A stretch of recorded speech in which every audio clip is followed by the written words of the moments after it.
How do I get rid of it, Rach? Just at the top. Which one? Side. That one? Red one, yeah. Nice one. Rachel is my beautiful assistant. So Zoomers, if you have any problem with my verbal instruction, please look to Rachel. She is nursing a shoulder injury, so there'll be things that she won't be able to do or may modify. So maybe don't copy her exactly. I think what we'll do is just everybody get really comfortable, and I'll do a kind of meditation to bring us all together. Is that all right? You can sit, you can lie down, you can do what you want. Just make yourselves comfortable. We'll make a start.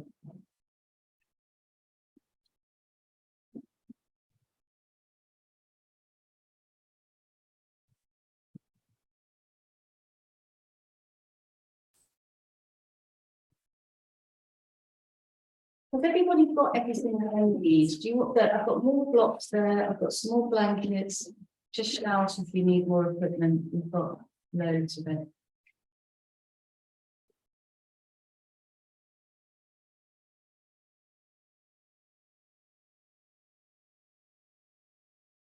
So as you arrive and prepare for your practice today, just do a really authentic check-in with yourselves and just be who you are.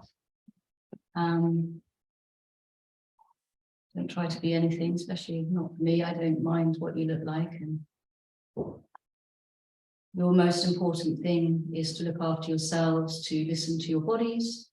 If you experience any discomfort or pain, whether that's mental, emotional, or physical, energetic, please rest, stop, listen to what you need.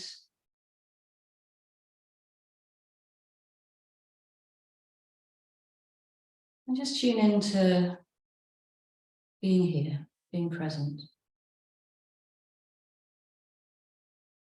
Grounding, centering, arriving,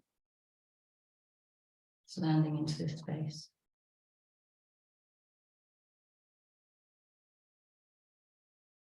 Check through your own physical body and your mental, emotional body, and be accepting, compassionate, kind, caring towards yourselves if there's anything you need to look after today.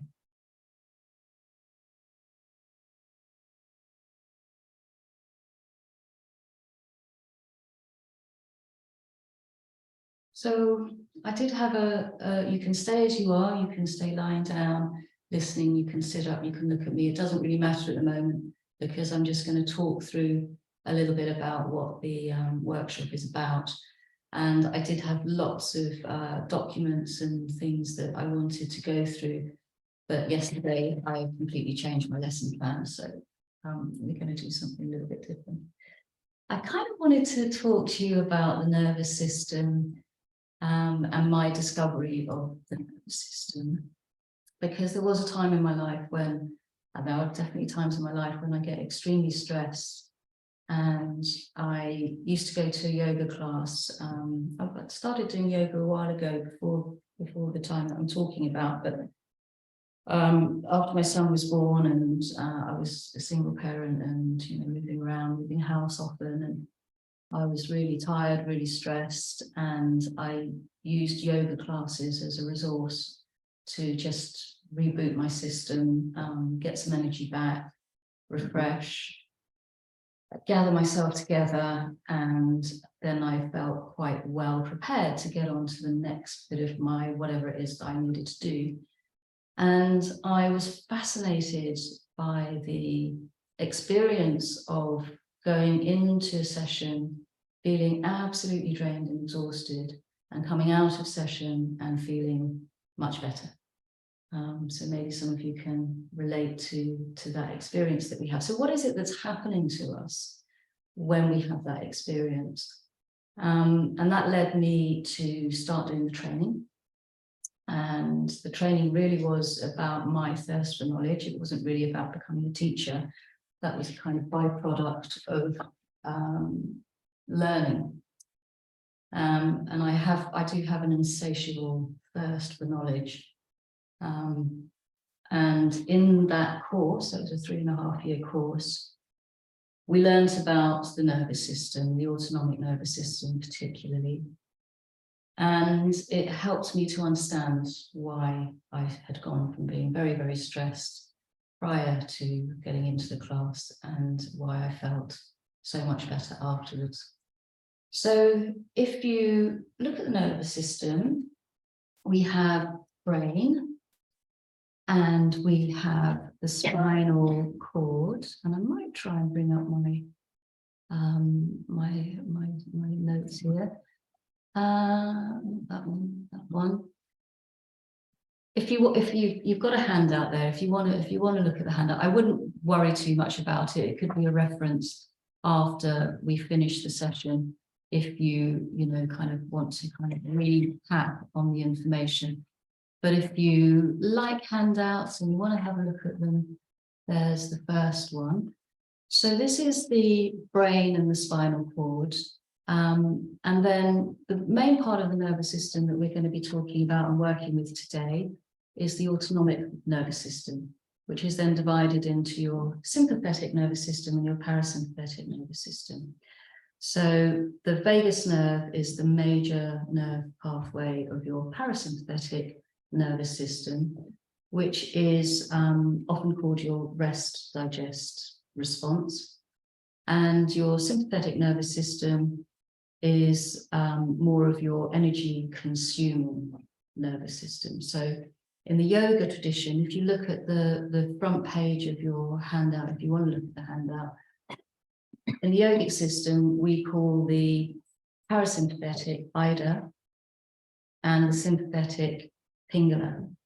And the Ida or the parasympathetic or the vagus nerve, or however you want to language that, is to do with all of the energy conserving kind of parts of our day-to-day. So when we're resting, when we're getting our energy back, when we're kind of restocking. And the Pingala Nadi, or the sympathetic nervous system, or the energy consuming part of the nervous system, is the kind of opposite, and they work in tandem with each other. So when one is on, the other is off. And in a very sort of normal day-to-day kind of experience, we might get up in the morning because we've got a bit of cortisol going around our system and get the energy to get up and go, activate some movement. Then we would get a bit tired, we'd have something to eat, we'd get a bit of a surge of energy, our batteries would get kind of refilled, our energy gets refilled, and then we get on with the next bit of our day. This is in the perfect world, which we don't live in. Many of you probably haven't had this kind of day. That probably sounds like, no, I didn't have that kind of day ever. So then we get the kind of a bit tired again, we stop, we have a rest, we have a break, we have something to eat, and then we get up and we fulfill the next bit of our responsibilities of the next bit of our day. And then we get to the end of the day and we have a really good rest, an overnight, perfect night's sleep. And immune system really functions well at that time. It's really the repairing part of our nervous system that gets really activated. And we get up and then we have another one of these perfect days. But what we'll probably find is that for many of us, we override the down part of our day, the rest, digest, let's stop, let's have a break, let's just kind of do something nice for ourselves and get our energy back.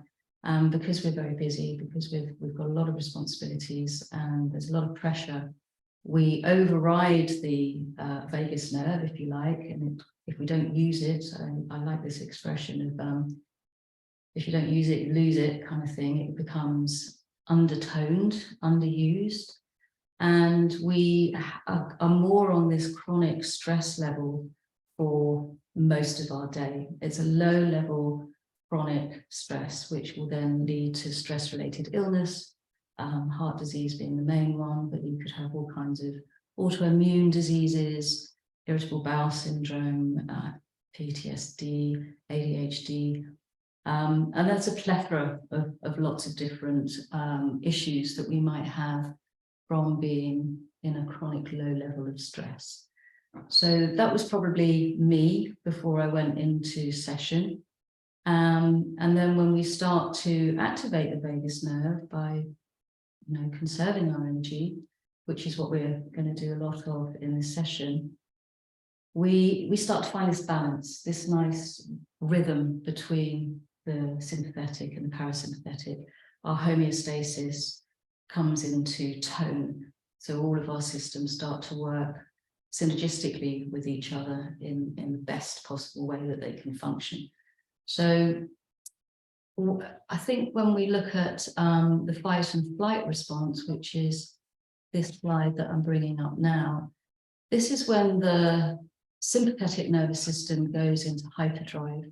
So this is a time when we feel threatened, and probably the amygdala is picking up signals all around us all the time to just assess our environment to see if there's any danger.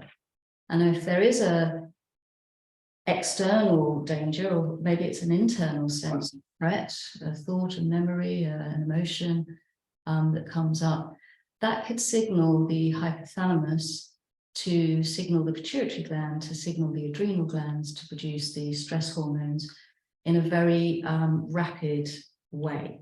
So that would be a really heightened sympathetic stress response.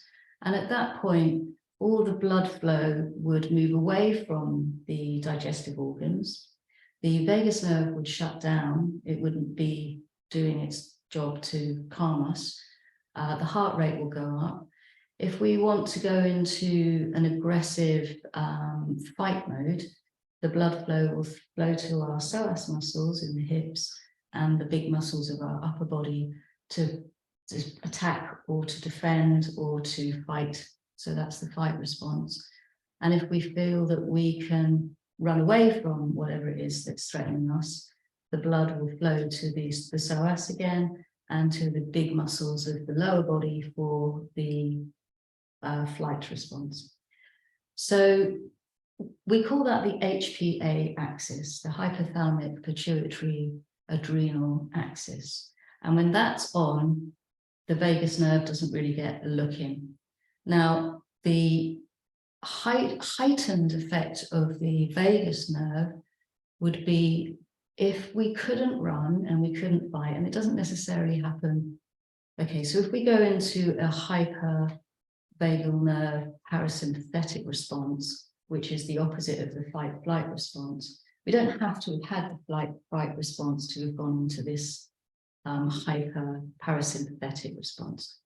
So if we can't run away and we can't fight, what the body might do as a protective mechanism, as a sort of survival mechanism, it might go into shutdown. So it's like a pre-death experience. So all the organs in the body will stop functioning, or they'll really slow down, a bit like a kind of hibernation phase.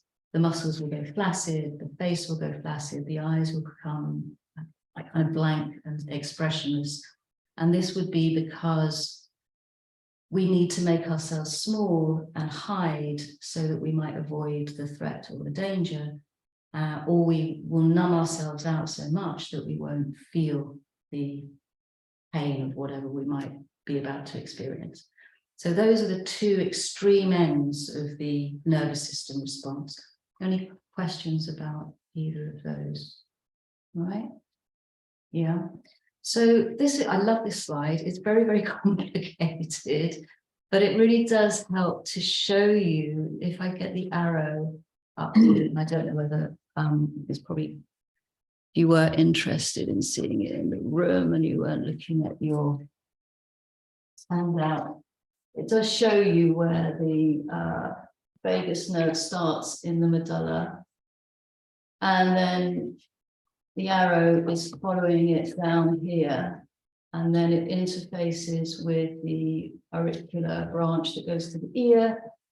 It interfaces with some of the cranial facial nerves that go to the face, particularly the eyes and the mouth, and then down into some of the expression muscles of the face, and then down into the throat. So that's the way it connects with other nerves, and then it goes all the way down into the heart, the lungs, down into the intestines, and it would interface with the celiac nerve to pick up information from the kidneys, but it doesn't go to the kidneys directly, because the kidneys are really much more part of the sympathetic response. And that one's another nice diagram that just shows you a little bit more, in a bit more clarity, I think, the way that the vagus nerve wanders around the body. And mainly it's sending information back up from the body and back to the brain. So it's what we call efferent or somatic. So motor is efferent. That means with information, the brain is telling the body what to do. And the afferent is the body telling the brain about what the body is experiencing.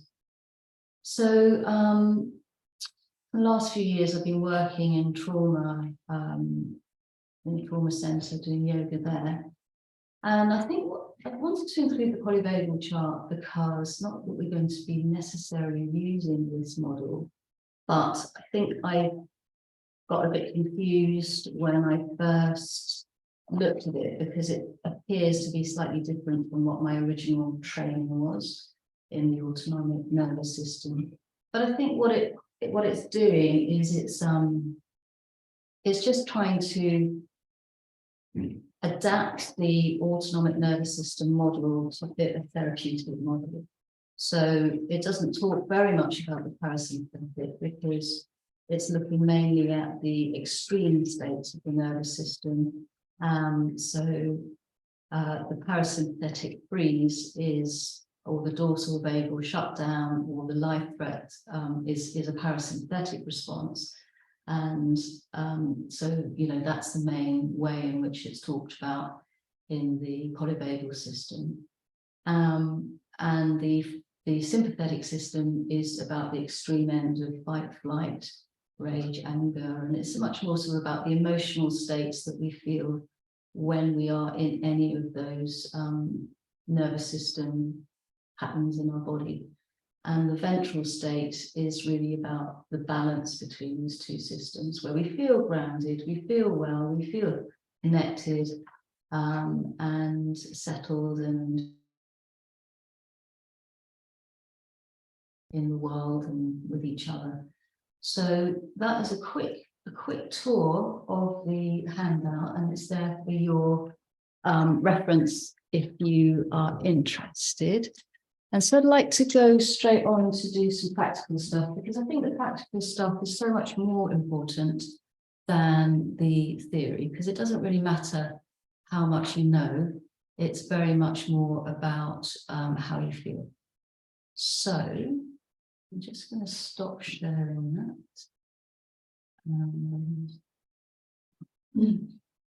Everybody in? Oh, I'm getting quite good at this. Shut up. No, don't end the meeting. No. What do I do? That one? Yeah. No, it hasn't worked. I need to make the screen bigger. Is it that one? Oh, hooray. Everyone okay there? Any questions? Anything anybody wants to? Hi, Pirette. Hello. Pirette's come from Belgium. Yeah, nice, nice. This is the beauty of Zoom. We can come from all over the world. Lovely. All right. So in your package, you have got a little vial of essential oil. Now I've put some tissues in here because I don't really want any of this getting on anything other than you and the tissues. So just, you know, be careful of the equipment around you. So be super, super mindful. Mindful being the name of the game. Do you want one? I don't have any, so I'd like a few drops. Please. I was going to go and get you them. Okay, just come in and drop it. Oh. So this is a parasympathetic blend of oils. It's lime. It's not actually blended with a smell. That doesn't smell bad. Oh, you need one. You've got one. You've got one. Has everyone got one? I haven't got any in there.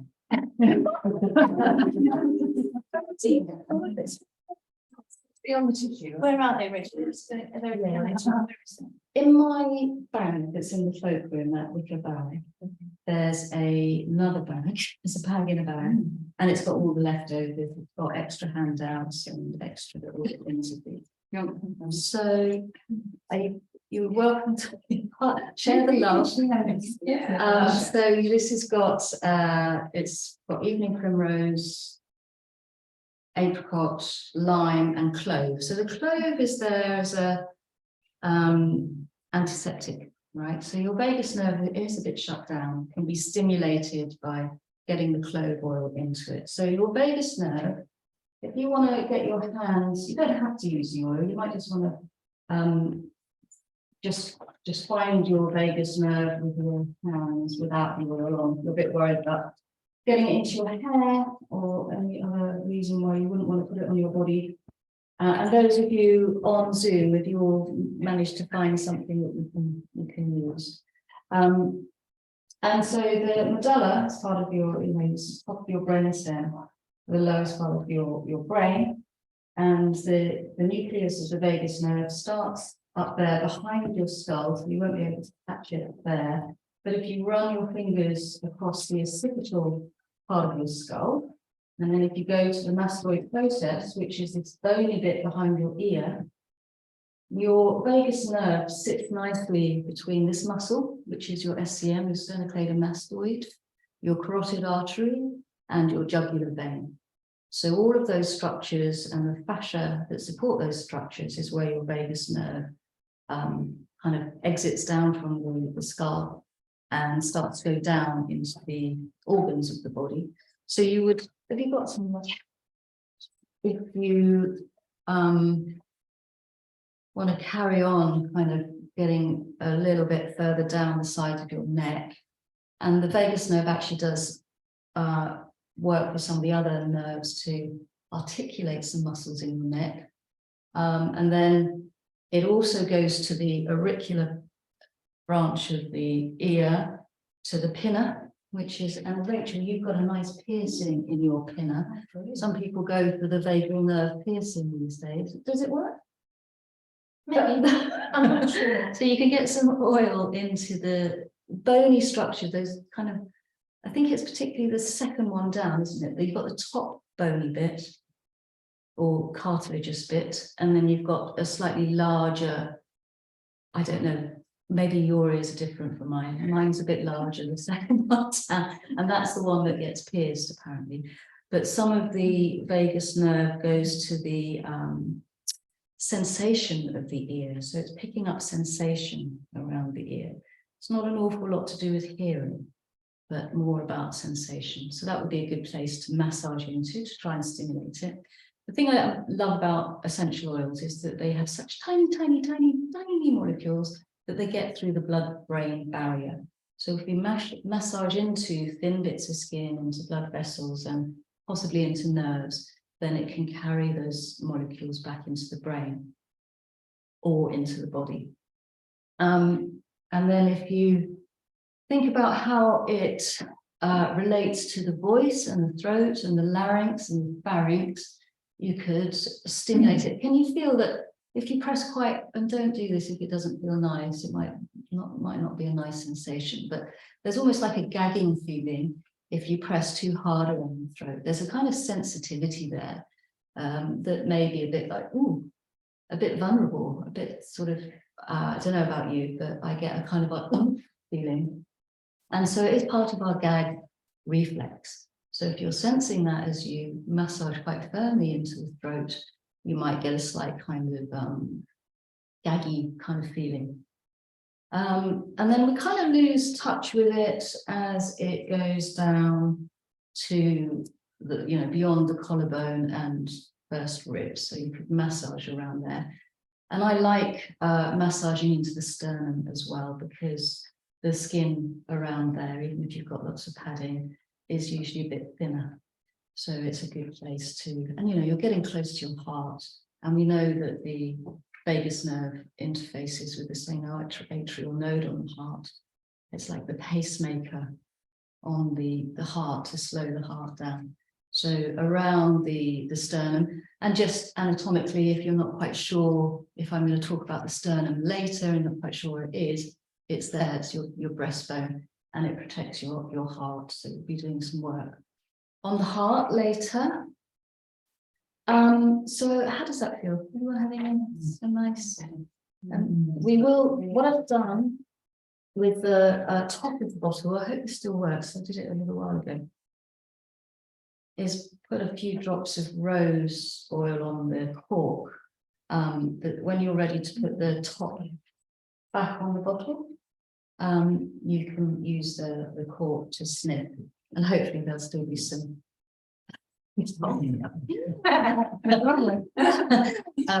hopefully there'll still be some molecules around in the air that you'd be breathing into. How's everyone doing on Zoom? Right. Oh, yeah, that's my dog scratch their ears. You see lots of pets scratching their ears. Is that please? Yes, please. Sylvia, hi, Dan. Tommy done the face. Oh my God, you haven't changed a bit. This is like my second mum. Okay, so I'm having trouble to unmute myself, but hello. Lovely to see you. You're now a grown, beautiful woman. Beautiful. Well done. You're doing so well. Well, you must just say one thing, which is I'm never ever not amazed at the human complex. oh my Just the information on the diagrams you put forward, it's extraordinary, isn't it? And everything has its own life within the body. It's just incredible, and you're doing wonderfully. Thank you so much. single all over, lots of love. Thank All you. right. Great, so that's practice number one. So when the extreme end of the sympathetic nervous system is going through the HPA fight-flight response, it's very difficult to get the vagus nerve to turn back on. We can try to do lots of things to help it get back to balance more quickly, but it's difficult, right? It's extreme. We're going through an extreme thing in the body. But one of the things that I like to use is the left-right nostril breathing technique. What I'd like you to do is put the right finger on your right nostril and breathe through your left nostril. And just notice for yourself if that is more open, blocked, what kind of texture of breath have you got in that nostril. Now that in yoga relates to the Ida Nadi, which relates to the parasympathetic nervous system, which relates to the vagus nerve. So when that's more open, we're more on the parasympathetic side of the nervous system. So if you change and block the left and breathe through the right, and see how you feel breathing through the right, is it different? Is it more blocked, more open? Are they both open? When they're both open, the kind of energy is moving across the corpus callosum in the brain, so you're kind of shifting from one side to the other, where briefly both nostrils will be open at the same time. Great time to do yoga, great time to do meditation. So yeah, maybe we just have a little hands up. Who's on the left side? Who's on the right side? Okay. Looks like there's no, it's difficult to judge, but it looks like there's more righties than lefties. Who's on both? Oh, okay, good. Great, good. Okay, so you're ready to do meditation and yoga. Lovely. I thought the dominance changed. It changes every couple of hours, depending, like our nervous system, if it's acting in a functional way, we'll do a lovely, sinus curve of a little bit sympathetic, a little bit parasympathetic every 2 or 3 hours. So it will switch from side to side throughout the day.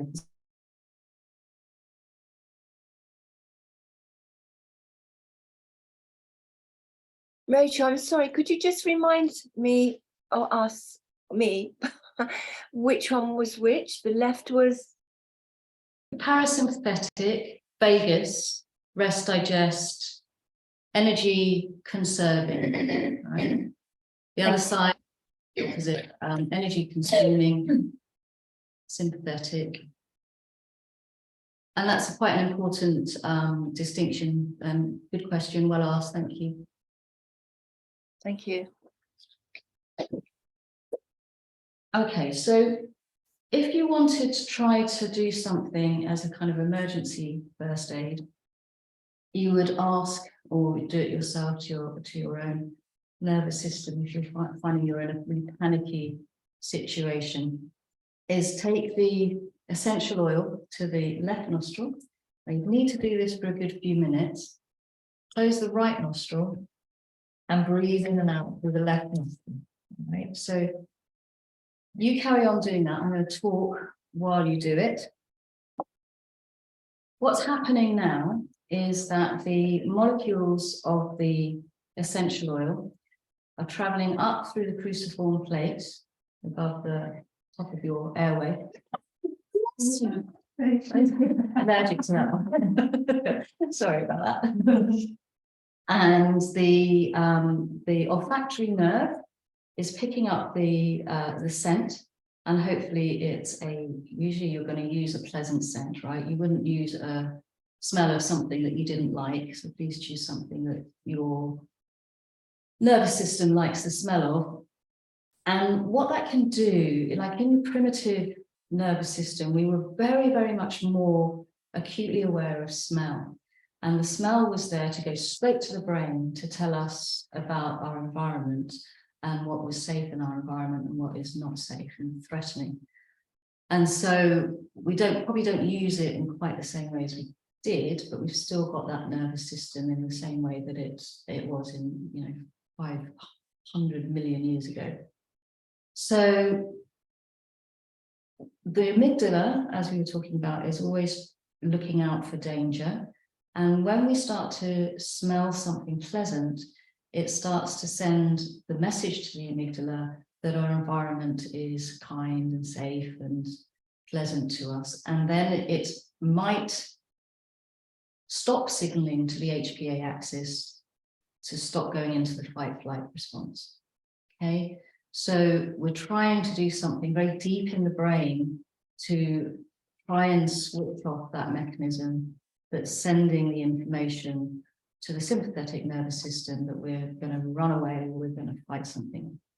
So that one can be very, very useful as a kind of quick first aid. But I must say, if you were really panicky and you tried to do some deep breathing, that may or may not work. It can actually make things worse because your vagus nerve is switched off and it's not able to slow the heart rate down.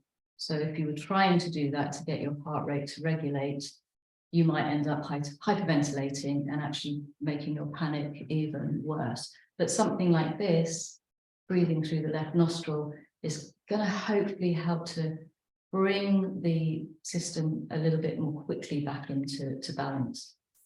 Okay, so that was practice number 2. And now, what I'd like you to do is make yourselves comfortable in a seated position. So seated position is very individual. We in the studio have got bolsters, blocks, and it's really about how comfortably can you sit and forget about your body. So I don't want you to look like Buddha. I don't want you to try and have a correct position. I just want you to allow yourselves to sit in a way that means you can focus on anything else other than the aches and pains in your joints.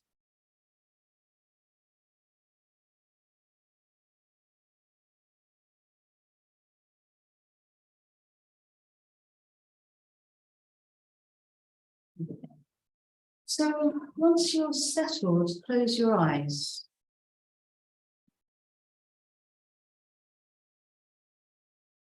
When we close the eyes, quite often it's signifying to our body that we're ready to rest. Often, you know, when we start to get into bed, go to sleep, we close our eyes. And we know that the vagus nerve connects to some of the muscles around your eyes. So can you consciously try to relax the muscles around your eyes?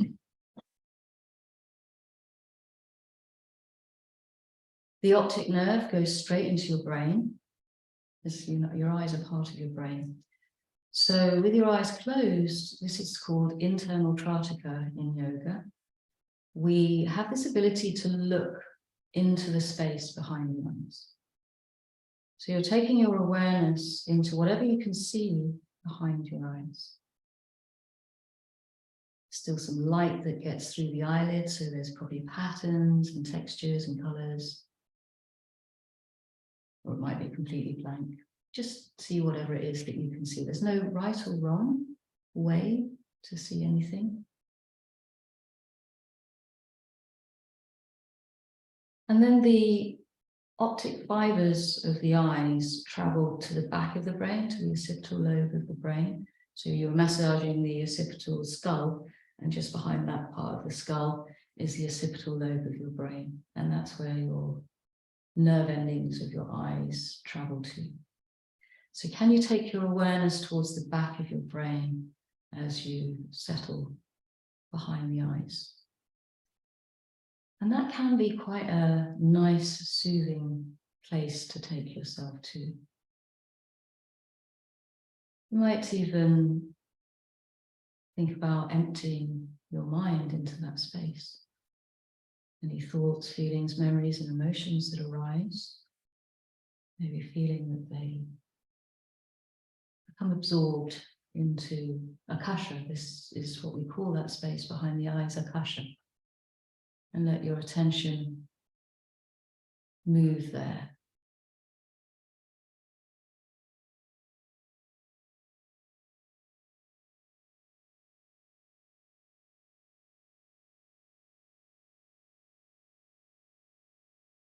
Before you open your eyes, I'd like you to visualize a horizon in front of you. You're going to bring your gaze into a horizontal line,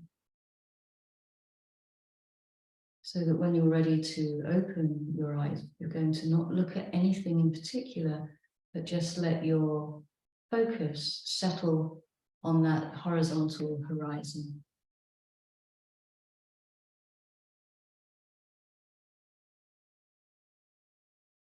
This is the subtle gaze.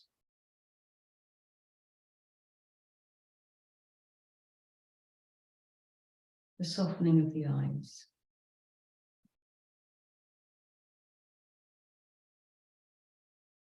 And maybe imagining looking into your own eyes, meeting your own gaze at that level of softness.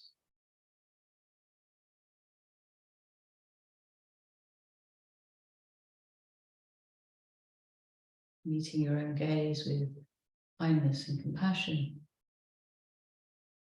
And when we meet somebody with the regulated, nice, gentle nervous system response going on in their body, their eyes are probably going to look more like this, right? So when we open our eyes and we really stare and we look, you might want to try it, look into the far distance and really try to focus on, that kind of gaze is more difficult to meet. We have that kind of slightly avert our eyes if we meet the eyes of somebody that has this very overt stare.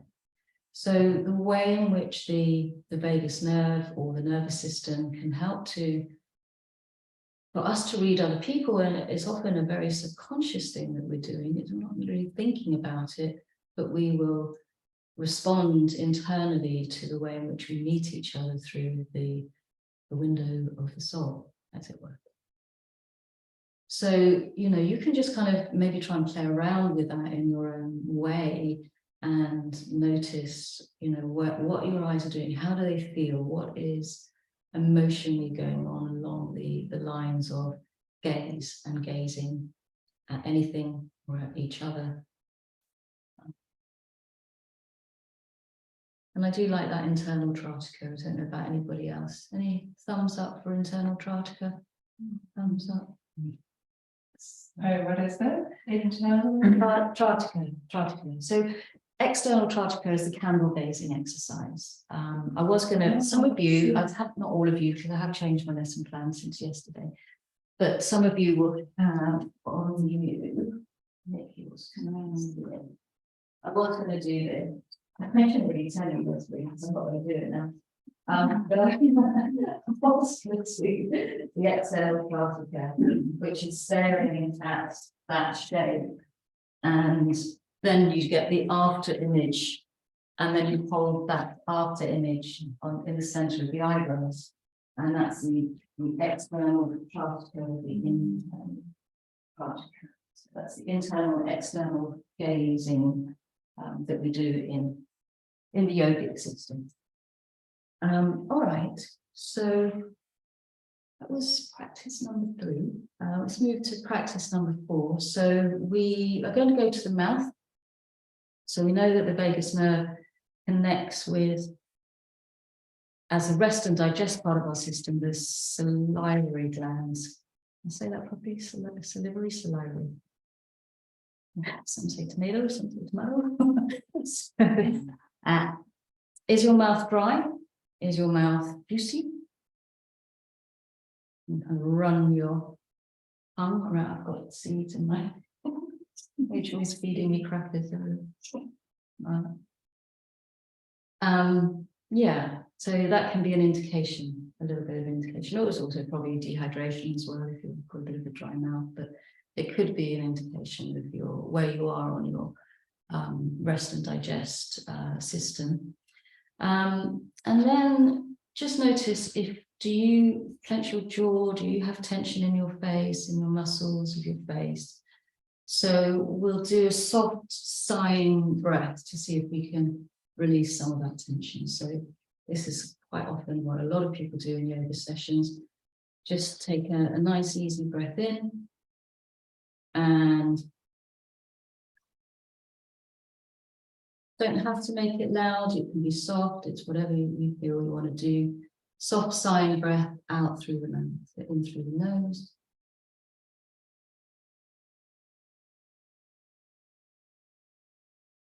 Out through the mouth. Notice what happens in the muscles of your face. Can you consciously release them? When you relax, then you see to muscle, the jaw. And then Kachari Mudra is the way in which, once we've released the jaw, lots of reasons why we do Kachari Mudra, and it's often done in Tai Chi as well. This is like an energy center on the top palate. So we wouldn't want to close the teeth back together again, having released them. So we want to keep this gap between the back teeth. And we want to be able to take the tip of the tongue from the top of the roof of the mouth, behind the back teeth, towards the soft palate, right? As if you're swallowing your tongue. And that's going to keep your jaw relaxed. It's a very strange thing to do with your tongue. And if your tongue isn't used to doing it, it gets very tired of doing it very quickly. So you need to train it to do it over and over and over and over again until the muscle of your tongue. I just saw that look. Small vocals. So can you get that? So I love the story because I think it's really horrible. But in the ancient yogic practices, and I'm sure there's still people that do it now to this day, they've got this ligament here. Frenum lingam. Yeah. Look to you, my look.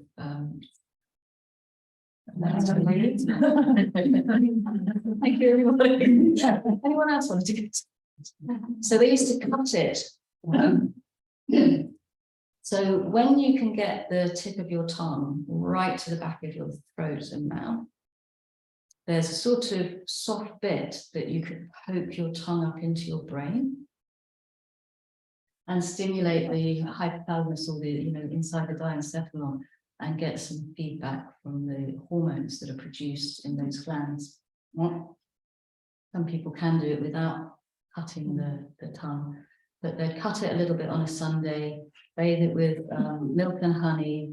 Next Sunday they do a little bit more. I think it was a Sunday, might be a Monday, and then eventually they'll be able to get the tongue into the.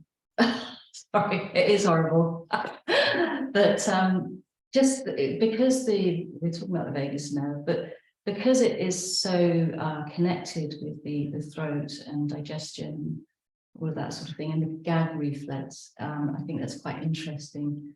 How I kind of relate the really old ancient yogic practices to some ways in which things have been translated over the thousands of years.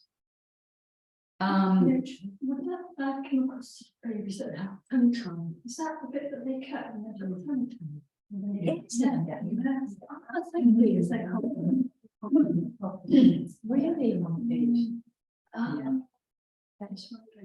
So that's what tongue tied is that ligament is really like pulling the tongue down. Yeah. So having this flexibility in the tongue is like really useful. Yeah. And it is a physiotherapy exercise for being able to pull the lower jaw back and release temporal mandibular joint disorder. So if you suffer from TMJD, it's a really, really good practice. So yeah, do practice that. If you've got tension in the face, the jaw, bringing the tongue right back to the roof of the mouth. Right, this mudra called again? Kachari mudra. Okay. Khachri. Chari. I don't know, Jacqueline, off the top of my head. Phonetically, Kachari, just spell it. Yeah. Okay. Wait, is it you're sliding your tongue back, you're not folding the tip? Holding the tip back and striding it back, kind of swallowing. So if you were to try to retract your lower jaw, great face. Retract your lower jaw, kind of swallow, pull the tongue back. You're trying to pull the jaw back, I guess, if you're doing the physiotherapy practice for TMJD. And a tip of the tongue, yes, it kind of does kind of have to kind of fold back on itself a bit. I'm a tiny bit tongue tied. Maybe you need to do the Sunday.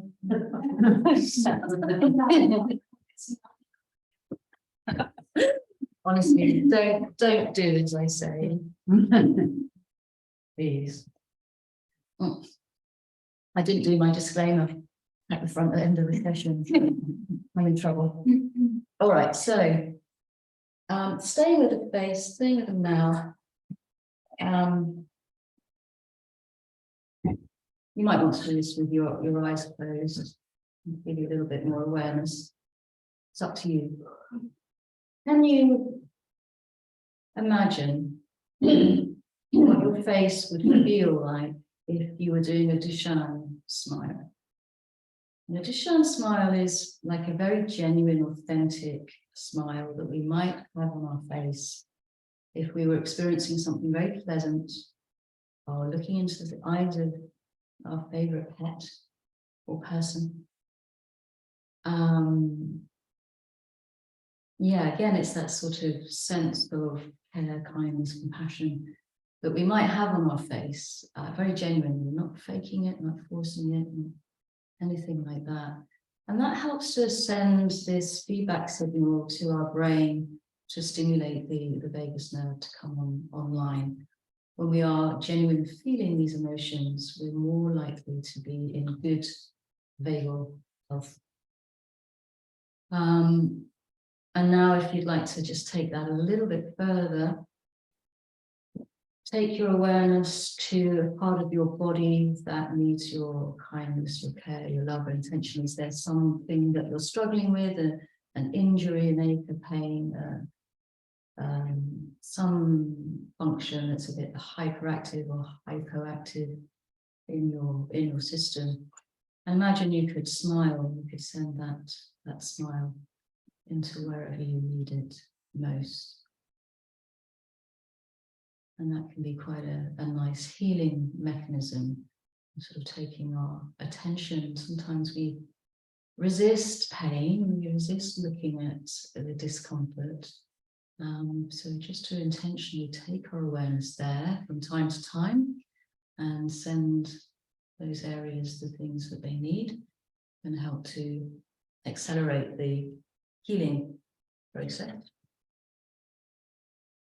Okay, and staying with the mouth, we've done the salivary bit, but if you can produce some saliva in your mouth and swallow it, then you start to feel that kind of lump in your throat. And if you've got water available, or if you can't quite get the juiciness that you need, just do it with a glug of water. And that's just to feel that kind of reflex that we have in the throat, which is part of the vagus nerve reflex and the lag reflex. All right, good. I think even though we started late, I'm quite pleased with the way we're doing the time. So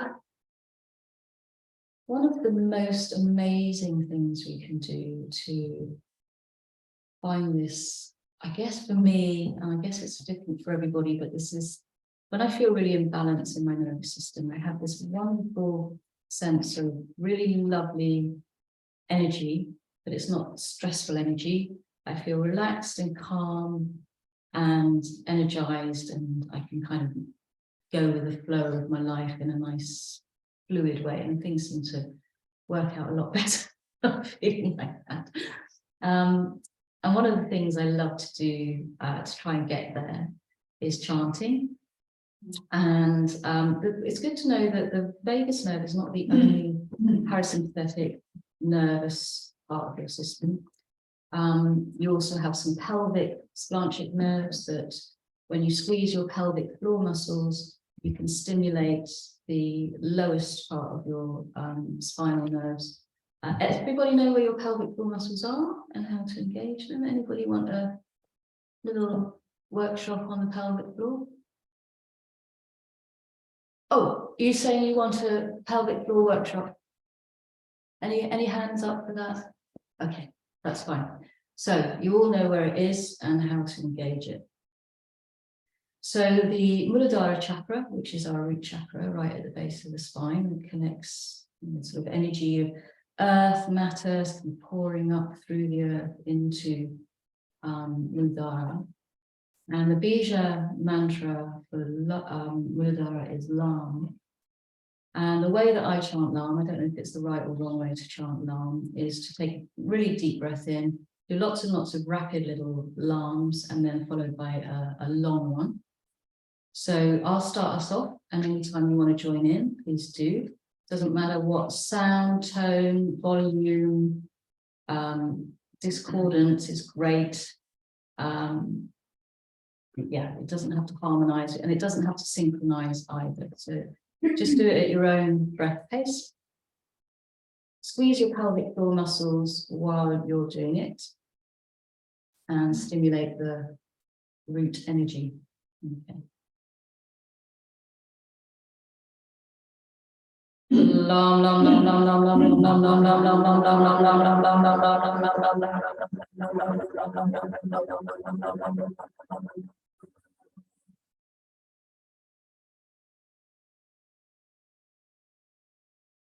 Lam lam lam lam lam lam lam lam lam lam lam lam.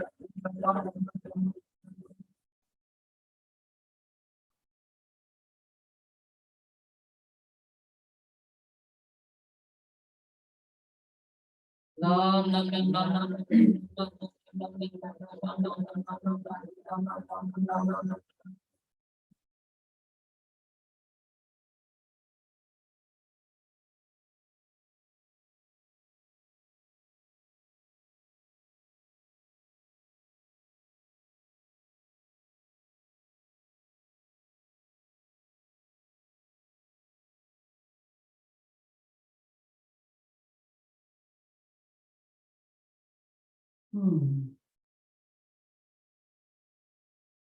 Being in tune with whatever you're feeling, any feedback, anybody want to say how they're feeling, that would be great. You don't have to, but I'm definitely tingling.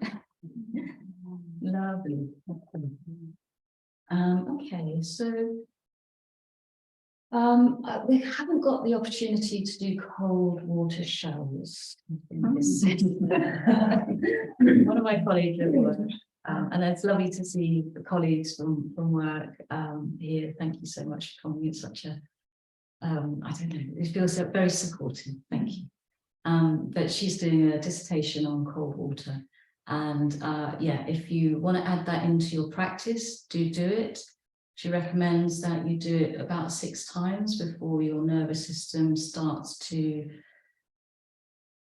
expand with that experience. So the first few times you do it, I don't know, I don't do it, but I can do cold showers or cold water swimming when it's nice weather, but I'm a bit of a wuss when it comes to just doing it every day.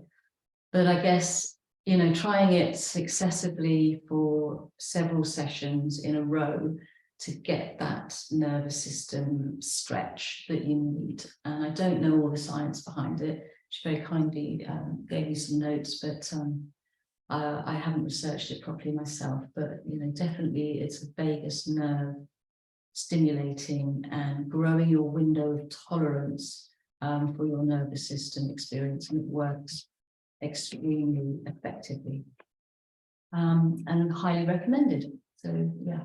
How long is it to be? 6 sessions, do you reckon? No, right, how long each session? 2 minutes at least. 2 minutes, do you reckon? Do you do it? I Mark? do it. I do hot, start hot, and then switch to cold for 2 minutes. Yeah. And I think it's Every feels day? great every day. Every day. And then you go back to hard. No, it's actually you feel a lot more refreshed as well. And if I just have a hot shower, come out, I feel a bit sticky and weird, but the cold thing is amazing. It feels great. Yeah, cool. So at the end of every shower. Just 2 minutes. Yeah. Especially now it's all. If anyone does want to try it, there is a shower here. Henry, she means that like the I would have thought so, yeah, because I think you've got to build up that kind of tolerance and resilience to it. I imagine if I did one today and then did one next week, I'd probably kind of not have got it. I imagine. It doesn't also send blood and stuff to your organs more because it puts your body into a bit of a Stress yeah. state. But what she was explaining to me was it's not like the stress of fight flight. Mhm. It's like a safe stress. So you're putting your body under a certain amount of stress, but you're not in that defensive, attacking, or fearful running sort of state of emotional being. So there's a really important difference about you doing it consciously, you know, and not. Also, I mean, it's got to be more natural, although it's a shock to be showering cold. Yeah. Whereas our anatomy didn't really hot showers. Right? so in the continuing yoga tradition, they actually use it and they start with the extremities. So you're then allowing the blood to get back to the organs. Yes. And they say never to do it on the crown of your head. Right. So, Okay. and actually, way to stay warm. I don't do it in my house at the moment because the shower control is too temperamental. But I used to do it, and I used to use the handheld shower head so that I could control where the went, and then I would take it onto my torso and down on my back, but never on your. But if you rub your body with an oil, so on your body type, olive oil, almond oil, sesame oil, for example, and then you can put your own essential essences in as well, so that works extra. But do that before you do the shower, and then that kind of keeps the warmth in the body, and it's you don't need to moisturize after that. Yeah. So it's combining some of the continuing practices with the Hindu practices. Yeah. I I love love that. that. Nobody knows what's going on, but you, I think it's about £70 a day, but you can go to his house and it's all set up to do Wim Hof.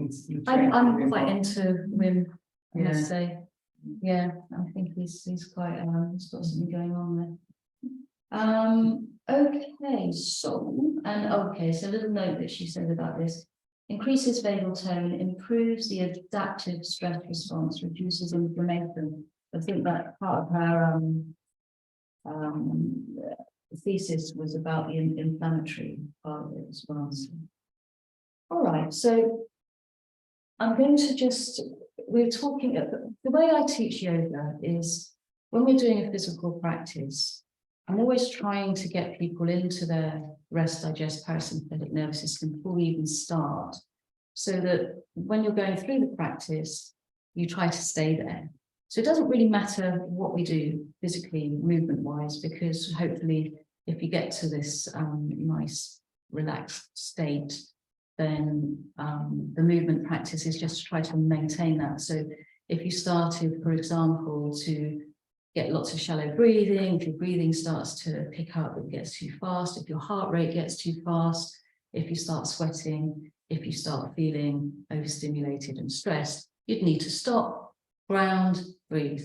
All right, so that would be key. So then I was thinking, well, what should we do for the physical practice? And I was thinking about the PSOAS. So you know, when we were talking about the freeze, fight, flight, freeze response, it tends to be the psoas muscle, your hip flexor, that contracts to bunches up. So you can imagine you're in flight, you're running, or you're curling up into a little ball and you're freezing. And your hip flexor, if you look at the spinal model and you see the blue vertebra, last blue vertebra here, that's going to be an important one today. That's where your lowest floating rib is. It's a kind of cartilaginous rib. It attaches to your QL muscles, is that right? QL so it attaches the rib cage to the pelvis. But just under that is your lumbar vertebra, and the top part of your psoas originates up here, and it connects to your lumbar, and it connects to the intervertebral disc. So when it's tight on one side, it can pull your discs out a bit, could be one of the causes of sciatica. It then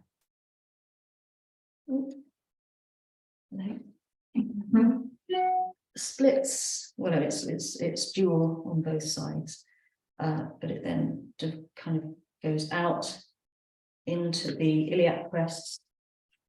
You need to see this, you've seen it, and then goes over the pubic ridge, and it attaches to your inner thigh. So if you bring your knee up to your chest, that's the action of the psoas muscle. If you bring your femur, your thigh bone, to your hip bone, that is the action of the psoas muscle. If you hear me say hip flexor, I also mean psoas. Can you say that again, Rach? So if you bring your knee up to your chest, Yeah. Yeah. yeah. So that if you imagine it contracting, muscles Right. contracting, Mm-hmm. contracting from here to here, here to here, pulling together to do that. Okay. When we're doing lifting, for example, that would be an action of the psoas. So it has to be really nice and strong if you're doing a safe lifting technique, bunches up. What would happen if your buttocks are weak and your transversus abdominal muscles are weak and your multifidus muscles, all your postural muscles are weak? Your psoas muscle starts to become postural, and it starts to play into the way we hold ourselves. And it can be shorter on one side than the other, and then the pelvis might be like that, or it might be like that, depending on, which side is which, whether it's tighter on one side or the other. That could be to do with a longer leg or a bigger foot, or all sorts of reasons, but your pelvis could be slightly out of balance because of the psoas. When it's tight, it pushes the abdominal organs forward. So it could be like pot belly style stuff going on. And because it might be tight and kind of compressing that area of our body, it might be compressing the internal organs. So another reason why it would be good to tone it and stretch it to help with digestive stuff. So I thought we'd work with that today. We'd make a real kind of workshop on the psoas, and hopefully we'll stay in vagus nerve tone while we're practicing. It is going to be quite a strong session. You would have thought that I'd do a yin session, right? For the vagus nerve. No. So anything else that I think you need to know? Multifidus muscles run, they connect the vertebra together and they're like the shoelacy bit that straps your spine together. That's part of your postural muscle set. Your pelvic floor, in, you don't need to know this. So your pelvic floor lies in here so that supports your pelvic organs so they don't fall through that hole. Wouldn't be good. And anything else? If I've forgotten anything, I can return to that. So lie down on your backs and get comfortable again.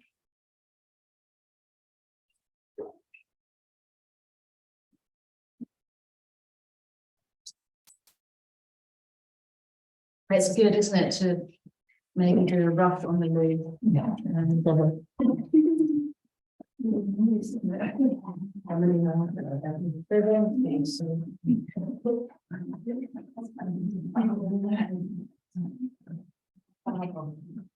all right, I think. Oh,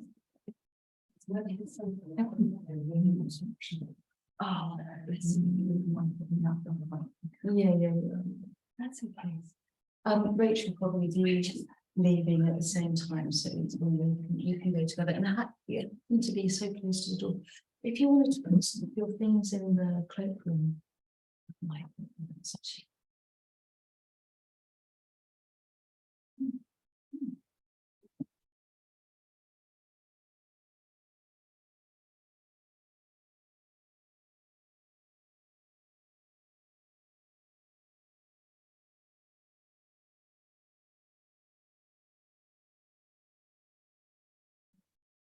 You don't need space now. It's lovely now.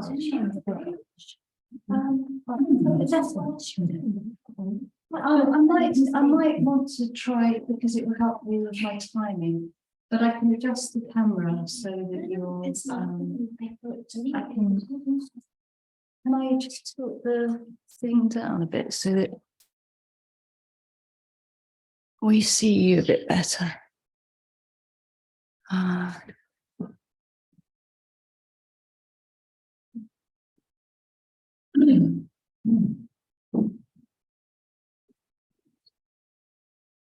Okay.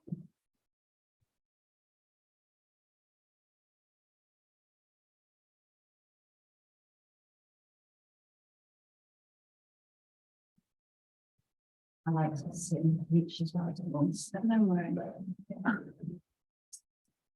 That anterior posterior needs to go to.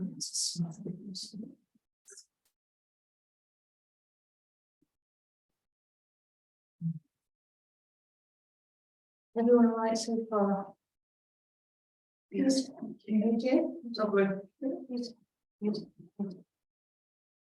Oh, I thought we need to get this right for the Zoomers. It is, yeah. I haven't done this before. So.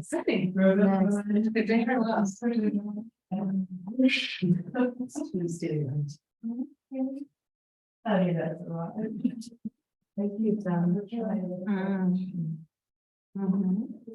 you say?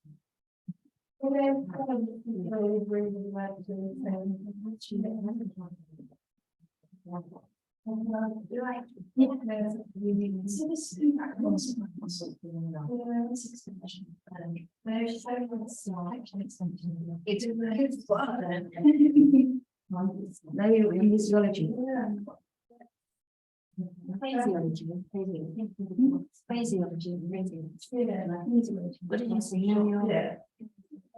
It's a crazy.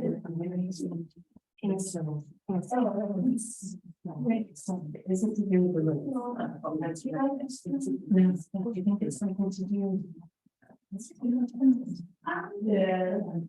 So temperature regulation is a nervous system response. When we are quite stressed, we tend to get hands and funny. I do feel it's not to do with the expert, it's to do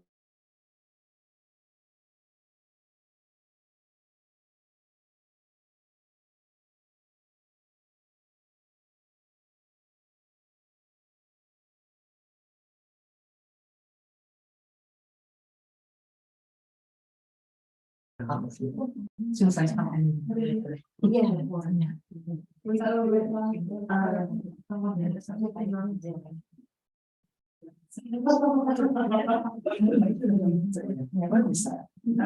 It's a great job. You might have found this direction if you were here. There's your vessels to go. If you swap on those spaces, then the microphone the direction. So they don't hear here as well. I'm sorry. Yeah. Yeah. Let's see. That's fine.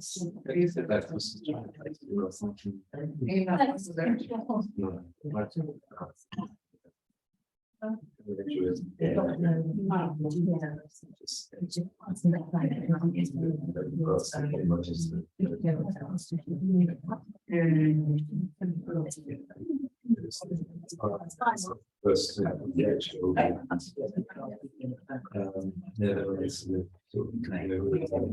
wellness, just going to stop it more back classes.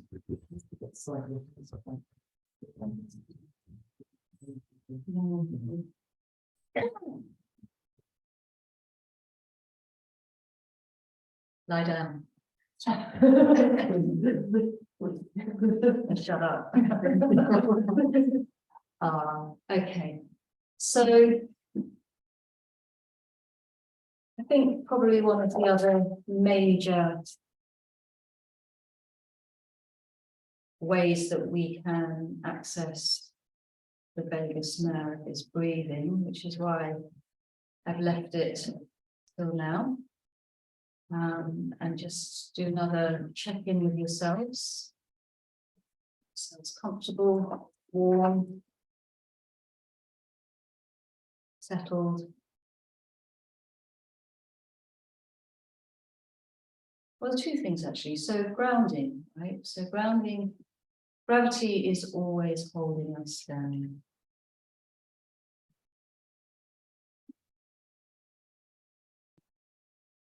So at any point in our day-to-day, if we're feeling a bit flighty, if we're feeling a bit unsettled,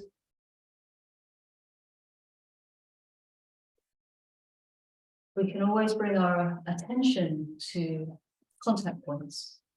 Any contact points that you're making with the earth at any time, night or day, as a way of moving your attention into your body, as a way of becoming more present.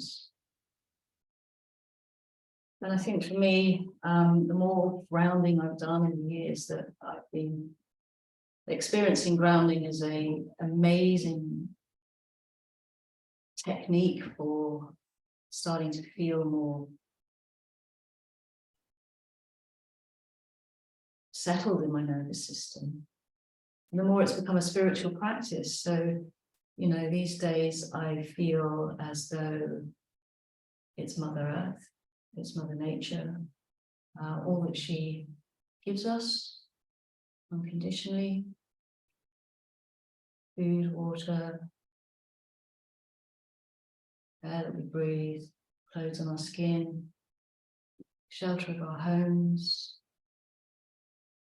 Just about everything we have comes from, I can't really think of anything that we have that doesn't come from the earth. And gives and gives and gives to everyone. And so this connection that we have with the earth. And it's up to you if you want to incorporate that idea. But just to feel held, just to feel supported, just to feel grounded by whatever you're resting on, and allow it to support you, to really let go into it and feel it.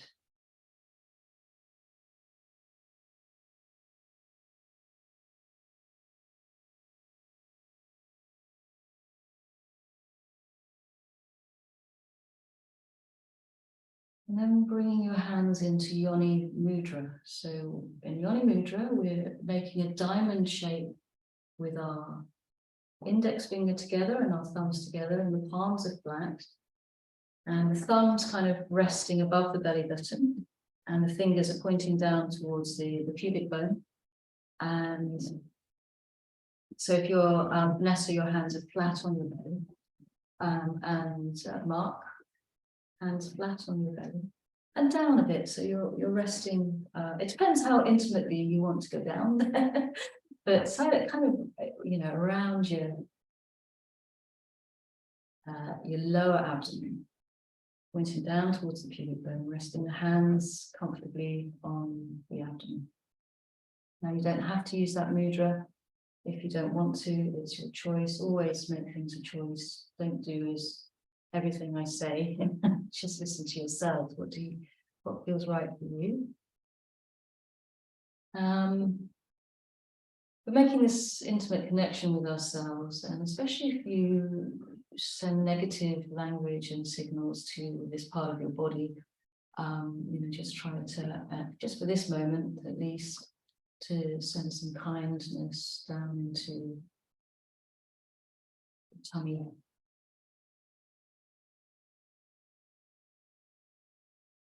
The only one you've got, so be nice to it.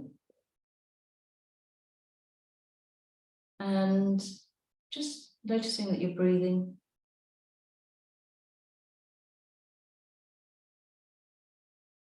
And please breathe at your own breath rate, not at the pace or the time that I'm talking.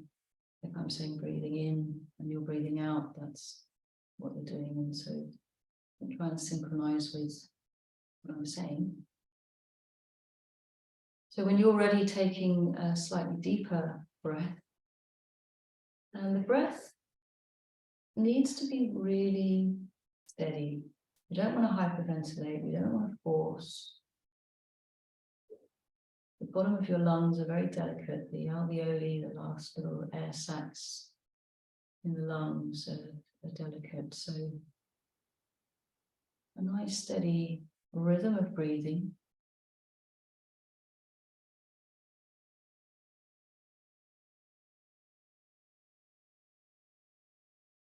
If we focus on in-breath for a few moments, abdominal breathing or diaphragmatic breathing, we're trying to get the breath right down into the bottom of the lungs where we've got lots of parasympathetic nerve fibers.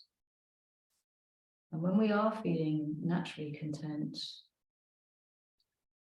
this probably is going to be where our breath will be naturally, autonomically. So consciously breathing down into this area can help to send this feedback signal to your brain that you are feeling this contentment that we would like to experience as part of this vagal tone nervous system experience.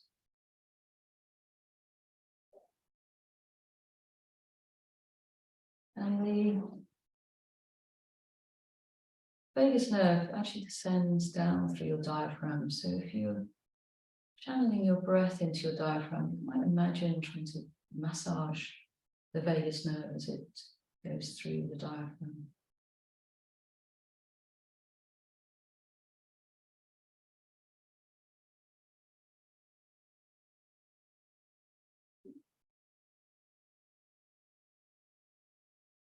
Good tummy rumbles, that's vagus nerve.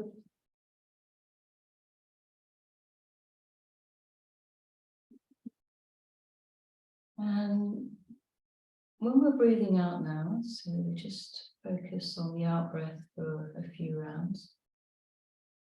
This is the most energy conserving breath. We're burning very little calorie. Body's doing very little to breathe out. If we're just letting the breath out, you know, when we breathe in, we're contracting muscles, we're contracting the diaphragm and the intercostal muscles, and some muscles in the neck if we're breathing right up into the top of the lungs. And that's burning a little bit of energy. So it's sympathetic, right? So when we're breathing in, the heart speeds up. That's interfacing with one of the nodes on the heart to speed the heart up a bit. And then when we're breathing out, the vagus nerve connects with the sinoatrial node on the heart to slow the heart down. That's when we're in normal function, right? So the HPA axis, if the HPA axis is on, the vagus nerve will be off and it won't slow the heart down. But when we're in normal function, your heart will slow down on the out breath. It regulates heart rhythm. You might just move your left hand up to the heart now, so up to the sternum, above the chest. You can have it on the center of the sternum, which is much more sort of spiritual heart center, or you can have it slightly to the left, which is to the organ of the heart.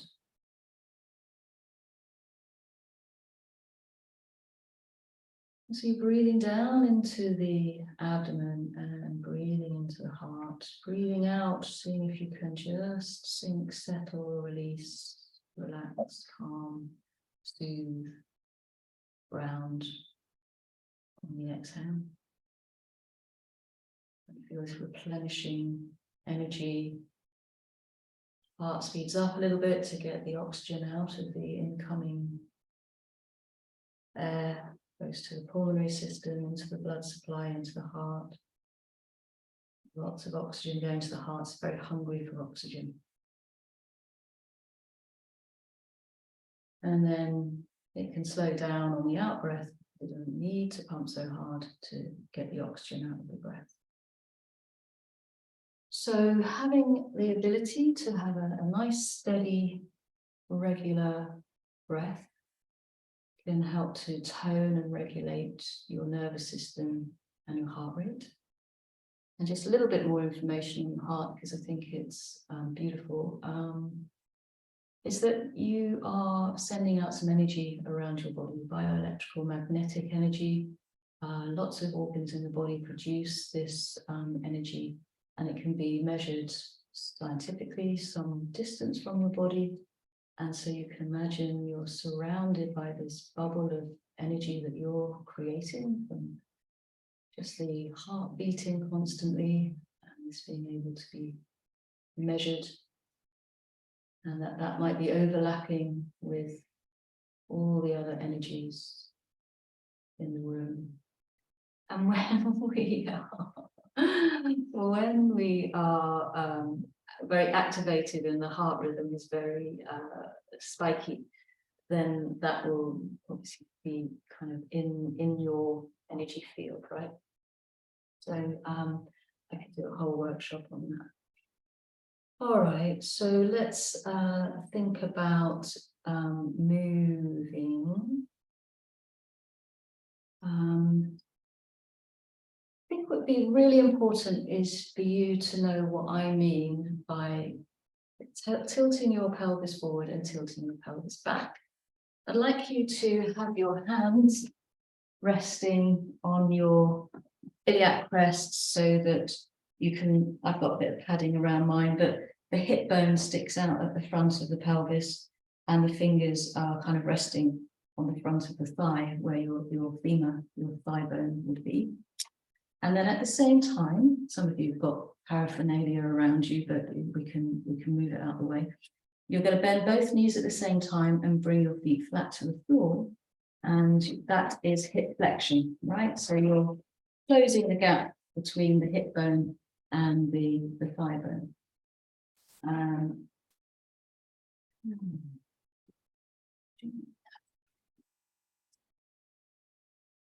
Thank you. Okay. So when we tilt the pelvis back, we push the back of the waist into the floor, yes, that way. So you flatten your lumbar curve into the floor. You tilt your sitting bones and your tailbone up. You squeeze your buttocks. You squeeze your pelvic floor muscles. You squeeze your abdominal muscles. And that is a back tilt. Okay, everybody doing that and know the difference between a back tilt and a forward tilt. So in this back tilt that you're doing at the moment, your hip flexor is stretching a bit. So the femur and the hip bone are moving slightly away from each other.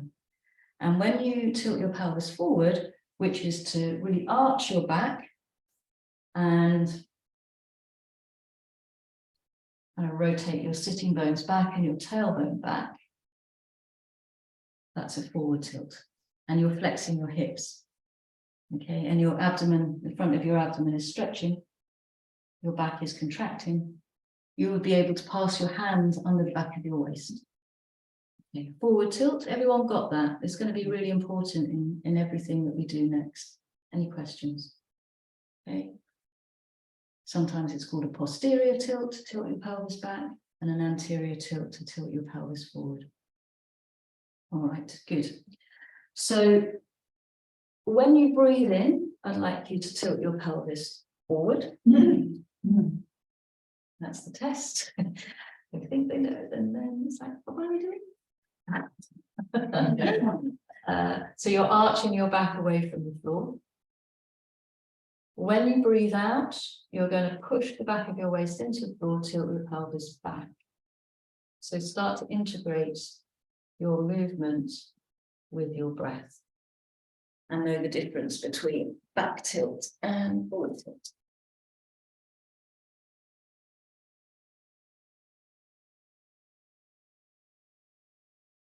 Make sure that your heels are really close in towards your sit bones now, because we're going to start to and have your feet hip width apart. And we'll just remove some paraphernalia. So to save your hamstrings, just get your ankles under your knees would be good. As close to your sit bones. And then start to slowly lift up and down into bridge, just to be mindful of how your body feels as you tilt your pelvis back, lift your spine away from the floor and roll back down through your spine.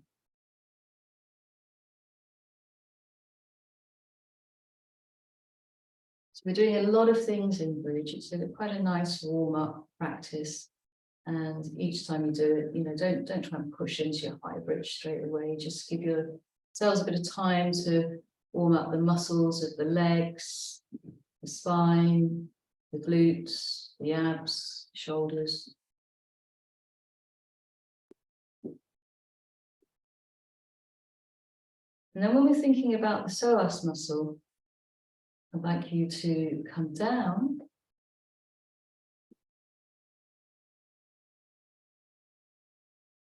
and tilt your pelvis back, squeeze your glutes, squeeze your pelvic floor, squeeze your pubic bone towards your sternum, so you're contracting your rectus abdominal muscles that run from the pubic bone to the sternum.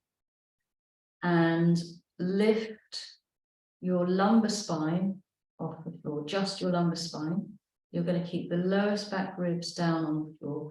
I don't mind if you just lift the floating rib off the floor. I think that's acceptable. And actually, it's probably better that you go up slightly higher than don't go up high enough.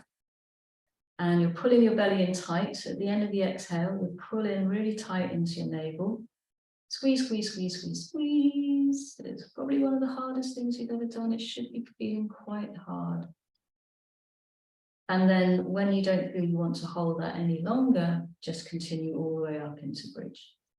So that's a really good way of strengthening some of the muscles that you need to strengthen in order to let your hip flexor release. Now, keep your pelvis up as high as you can. Squeeze the glutes, squeeze the pelvic floor, squeeze the belly in, and keep your pelvis lifting up as you start to come down to the lowest rib. So pelvis stays up, back of the rib cage comes down. And then you'll hover there. Breathe into it. The more you can squeeze your pelvic muscles, and I don't mind which ones you use, the more this will be supportive. And the more you engage your abdominal muscles and try and lengthen your lumbar spine, the more supportive that will feel. And then when you want to come all the way down, release down gently. So did you feel that you're using quite a lot of postural muscles when you did that? Yeah, good, good. Okay. Let's get into some more postural muscles. And in this one, I'd like you to stretch your legs out along the floor.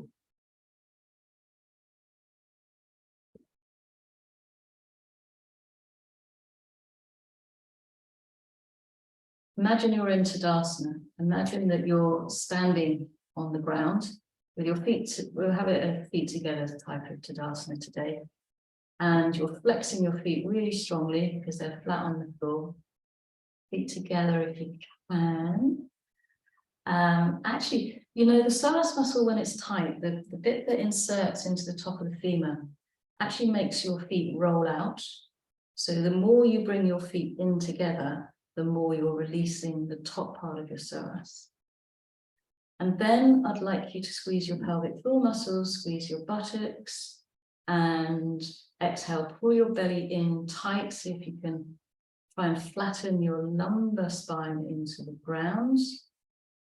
And then on the in-breath, you can imagine lifting from the heart center. Now, you're not actually going to move your body anywhere, but this is going to help you contract the multifidus muscles.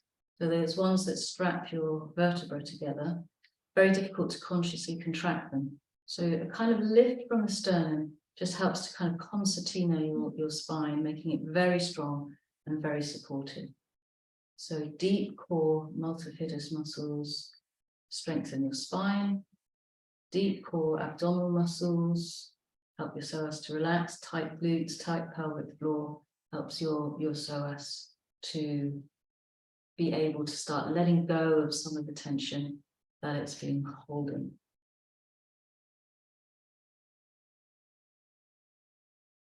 All right, so from here, we're going to flex the hip joints so that we can feel what they actually do. So hug your knees in towards your chest. Give your lower back a bit of a massage against the ground by doing some rocking. If you like that kind of thing, that helps you to ease out in your sacrum, your sacroiliac joints, your lumbar. It's very subjective movement. Okay. And then we're going to pull the right knee in towards the chest. So this is a bit of a digestive practice.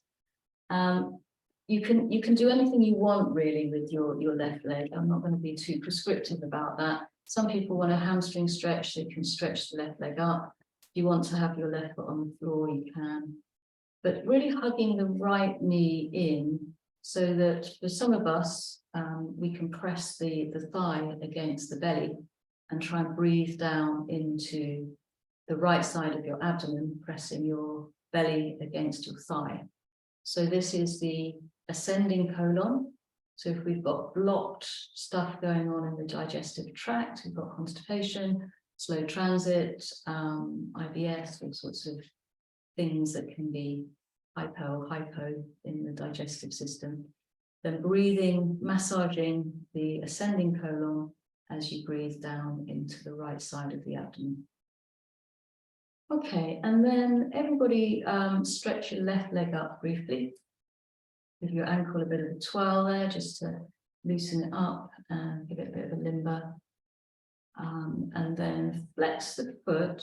What I'd like you to feel when your leg is up in the air is that your lower back is flat against the ground. And if you need to just try and lift your pelvis a little bit here, you'll get more back flat. All right, and we're going to try and hold that position in the back as you start to lower your left leg down. Now, if your psoas is very tight, you might need to bend your knee to keep the back flat on the floor. Oh, it looks really graceful. It looks a bit like synchronized swimming. If you're in the studio.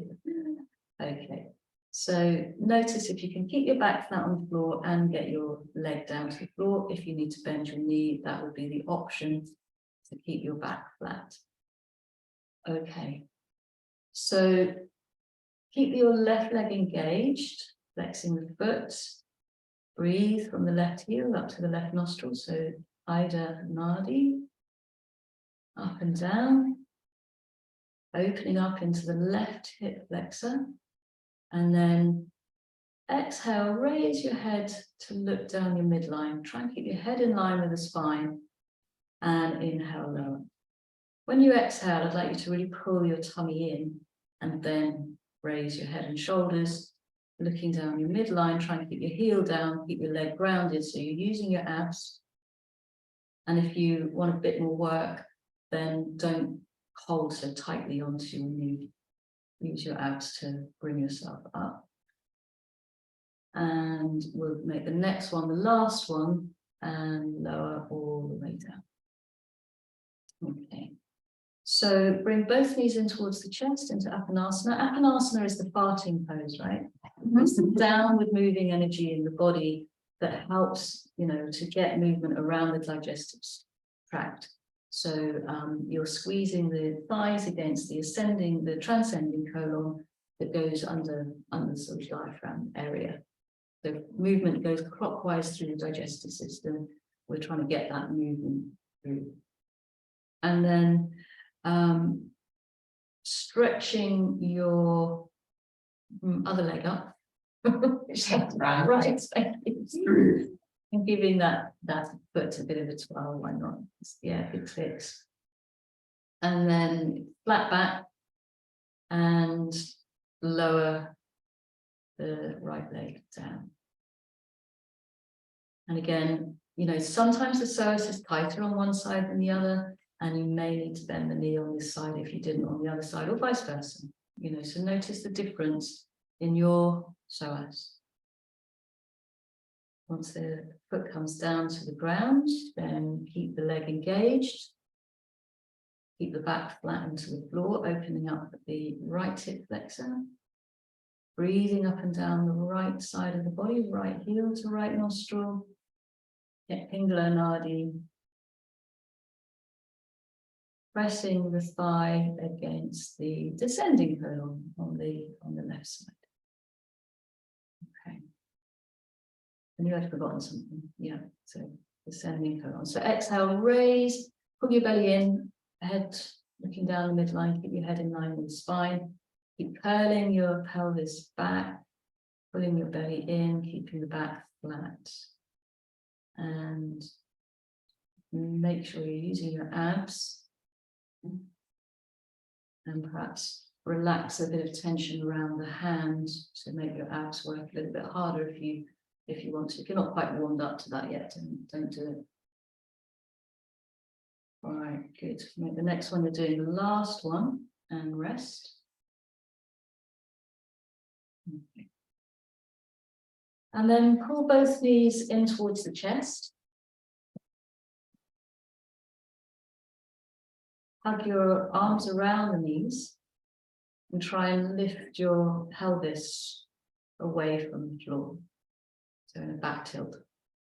Keep your feet down. And then raise your, so some people are lifting their feet, keep your knees hugged in, but some people are starting to straighten their legs up, so just keep your knees flexed. Exhale, raise your head towards your knees. Pulling the belly in tight, maybe just go down again so that you make sure that on the exhale you pull your belly in tight before you raise the head. And then curl up as tightly as you can into Apanasana. And don't worry, if you fart, you can blame it on me. And then bring your hands behind your head, cradle your occipital skull in your hands so that you're not using your neck to thrust and use your neck, not using your neck muscles. Let your head be heavy in your hands. And squeeze the pubic bone to the sternum, squeeze the heart up towards the knees, lift your tailbone. God, you're strong. I'm going to have to make this so much harder. Nobody's complaining. And anyone feeling their abs? Yeah. Yeah, good. Right, okay, come down. And do it again. So it's really about flexing your spine, right? You're really needing to round your back as much as you can by lifting your tailbone. I like this hand hold. If you want to have a little rest, this is quite nice. You can get the thumbs down the vagus nerve behind the back of the ears, and that's like, I don't know, somehow it might not be just, it might just be me, but really sort of cradling the back of the skull. We've got lots of muscle attachments in the back of the skull, so just really making sure that we're not hugging in the neck muscles, supporting them with the hands, and really, really challenging your rectus abdominals, your six pack that run from the pubic bone to the sternum. And then we'll do a bridge as a counter pose. So you'll bring your feet down and lift up through your pelvis. Make sure your heels are close to your sitting bones. Stretch out your abs by lifting up nice and high.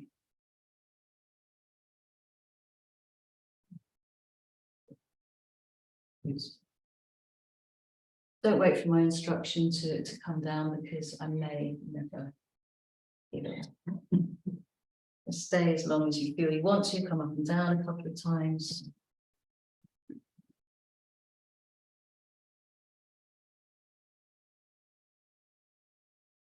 Okay. Once you come down, let's do a transversus abdominal exercise. TVA or trans abs. It's the horizontal muscle that wraps around the front of your abdomen and joins as lumbar fascia around your lower back. And it's your deep core. It's so important to have this one really, really strong, so that your psoas can get a chance to stretch. If you have your feet flat to the floor, have your feet together and walk your feet forward so that your knees are forward of your pelvis, and that you can open your hip flexor by tilting your pelvis back. Okay, and just keep your pelvis grounded. And Vanessa, I'd have your feet much further forward with you, so you can unflex your hip joints a bit easier in that position. All right, and Joe as well, I think, have your knees forward. Yeah. And Maria. So yeah, walk your feet forward. So it's kind of like as far as you can get your feet without them becoming ungrounded, so you can still feel nice and grounded through the feet for a moment. Anyway, you might want to do Yoni Mudra again here, resting the hands on the abdomen. And that can indicate to you whether you're going to push your belly out. And you mustn't push your belly out here, all right? So exhale, pull your belly in, tilt your pelvis back. The other thing you mustn't do is try arch your back. So find the length that you can in your lower back now and try and keep that. So two really important things: making sure that your psoas doesn't push your belly out, because when we start to do abs work, the psoas can take over because the abs are weak. So I really don't want you to go any further if your belly pushes out or your back arches. It's not about getting anywhere, it's just toning your abdominal muscles. So exhale, pull the belly in.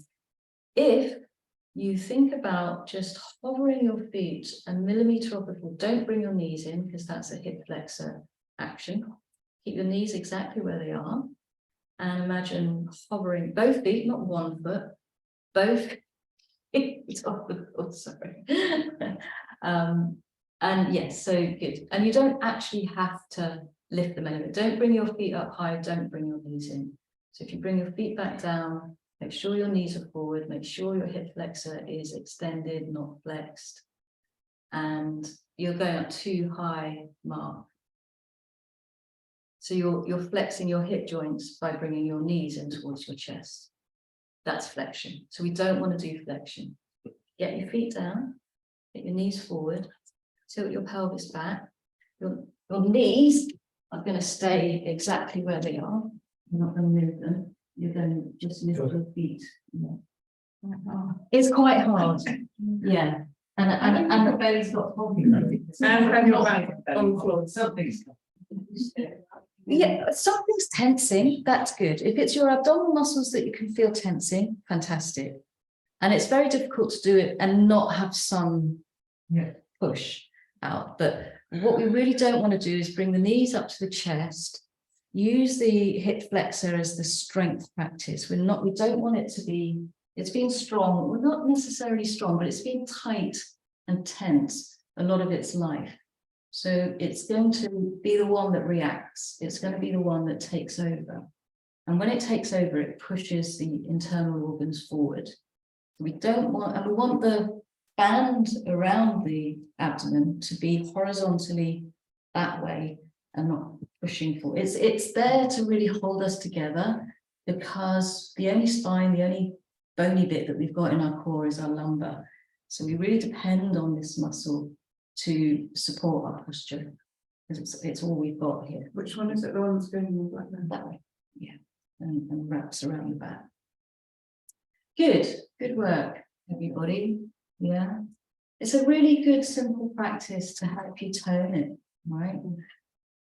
Just feeling it contract is enough. You don't need to go anywhere, do anything, just keep tensing, isometric tension to really get it to activate.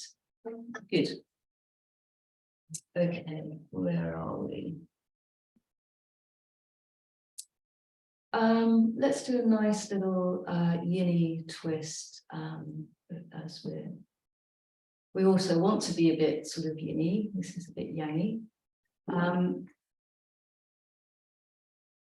Let's have the feet flat to the floor. The feet are wider than the hips. Nice and grounded in the feet. Doesn't really matter. You'll work it out whether they feel more grounded, being closer in towards you or further away from you. At least hip width apart, at least, so maybe mat width apart for some people, with the feet maybe a little bit wider, Mark, a bit wider, Vanessa. Yeah, okay. Arms out to the side or cactus arms, it's not a lot of space. And then drop your knees over to the left.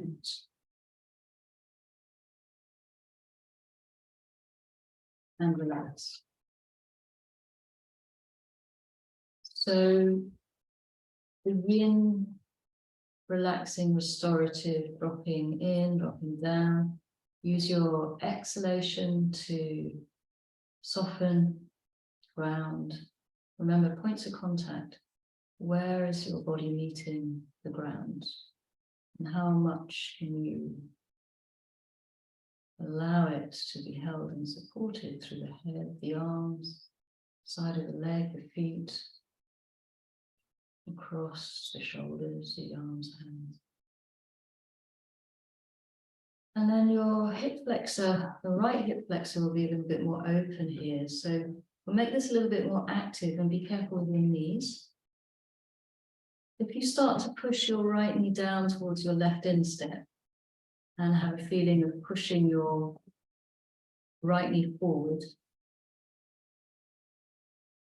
and then lifting your right buttock up a bit, lifting your right hip bone up a bit, pushing up. And then, yeah, so we'll start with your feet wide. Drop the legs over to the left, thank you. And then as a passive stretch, you can just be yinning and grounding, or as an active stretch, you can press in down with the right knee, pushing forward with the right knee, lifting the right hip bone, squeezing the right glutes, putting the belly in. And then see what? So pushing down with the right knee, pushing forward, pushing up with the right hip bone, squeezing the right buttock, pulling the belly in, and then imagine trying to flatten your lumbar curve. Do you feel that that last instruction just gives you a little bit extra stretch in the hip flexor? So you're trying not to arch your back. Good. And then breathe in, bring yourselves back to center, maybe recenter yourselves with your mat. Keep your feet nice and wide for this. It doesn't really work if your feet are too close together. And then drop your legs to the other side. Right. Thank you. Good. And that can be quite a satisfying passive stretch. There's lots of things going on in your body. You might get a nice pec stretch down through the ribs, down through the side of the waist, the hip. A couple of grounding breaths on the exhalation, just really dropping into it and down. But if you want to do a more active PSOAS stretch on the left hip flexor, pushing the left knee down. And because you're quite flexible, some of you might want to bring your right foot onto the left knee to give it a little bit of weight. Lifting up through the left hip bone, squeezing the left buttock. Exhale.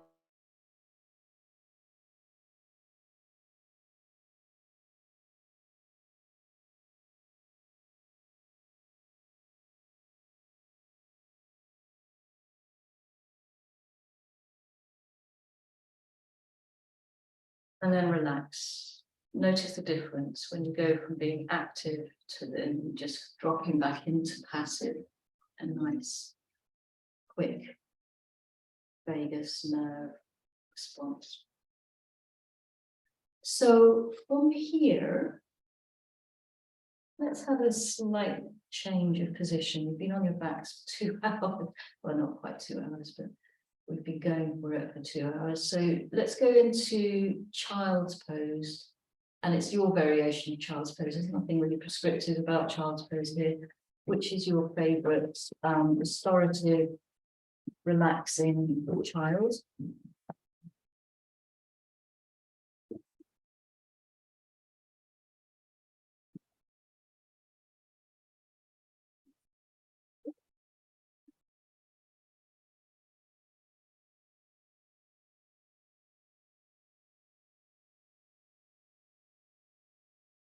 So just be here for a few moments to experience the breath in the back of the lungs. You can be lying on the back. We have a huge capacity for breath in the back of the lungs. So just really allowing the breath to fill the back space of the lungs.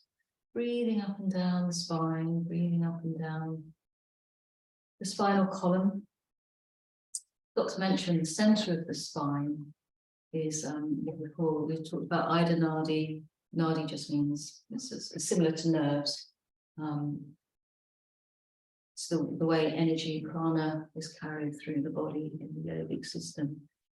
And Ida Nadi is the left nostril, parasympathetic, and Pingala Nadi is the sympathetic right nostril. And Sushumna is the very center of the spinal cord, and when both Ida and Pingala are in balance, energy is said to move through Sushumna. I've done a little bit of neuroanatomy recently, and there is no name for this little channel. That you have got literally an anatomical channel that runs through the center of the spinal cord, but it doesn't have a name. But in yoga, we call that Sushumna. It's more of a subtle energy system, not really a structural one, but I just thought that was quite interesting. So grounding, feeling the contact points with the floor, settling, breathing. And then when you're ready, come up onto your hands and knees, mainly just to clear your space a little bit. So you're going to be in a moment coming down to prone, flat to the floor, palms down. So if you need to move, I think moving your stuff forward to the front of your mat is probably the touch you.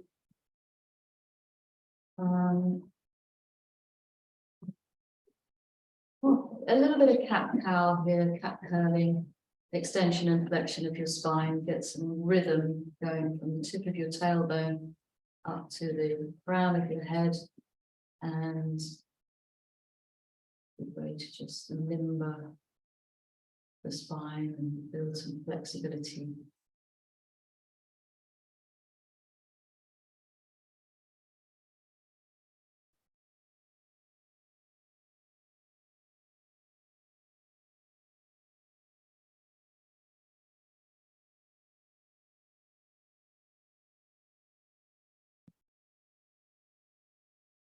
And then we're going to go into a variation of pigeon. So it might not be the pigeon that you're used to practicing, so just follow the instructions as best you can. And it might be a good time that we can see you quite well, Rage. So we're going to bring the right knee up to the right wrist. Don't bring your foot under you. So keep the foot in line with the knee. So your hand, right knee, right foot are in the same alignment. You're going to stretch your left leg back Now do be careful with knees. You've got blankets here if you need padding. If anything doesn't feel right in your body, and just do what your body feels it's able to do. And drop your left leg down to the floor, point your toes back. And then we're just going to rock the hips a little bit from side to side.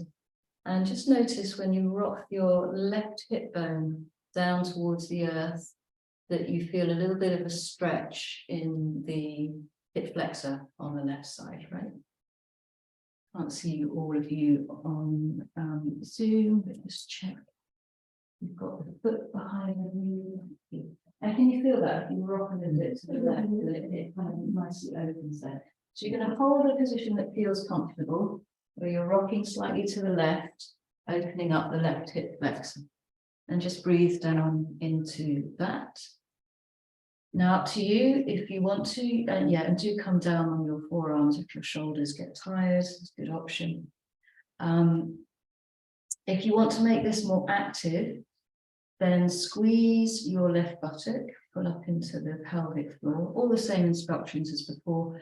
Pull the belly in tight, and then see if you can tilt your pelvis back, which means to try to flatten your lumbar curve. Does that open it up a little bit more? Can you feel a bit more stretch in there with that subtle tilt of the pelvis? So the top part of the psoas, when it's tight, it pulls us into a back bend. So if we're trying to release from the top of it, we need to be able to open up in the top of the lumbar spine. Good. All right. So from here, you can go into your more traditional variation of pigeon. You can wiggle your foot under you to bring it towards the opposite wrist. And going into a face massage here, if you make if you interlace the hands and make a knuckle with thumbs, try to find those tension points in your face that you can kind of dig into. Well, depends, you know, whatever pressure you apply is up to you. But when we think about the tension that we hold in our face, if we have been going into stressful situations often, and we're frowning and we're grinding the teeth and we're expressing that in our face, then we're looking to find the knots and the tension points that might be around when we pull knit the eyebrows together. Maybe it's between the eyebrow center. Also, sort of temples, and we've got lots of fascia that runs from the temples into the side of the skull, into the scalp, and around that area could be lovely. And we're going to do both sides, so maybe you kind of choose a point that feels really poignant for you. And if you want to take a full restorative pigeon, that's also might be an opportunity to allow yourselves to just rest in a stillness for a few breaths. Again, grounding, breathing.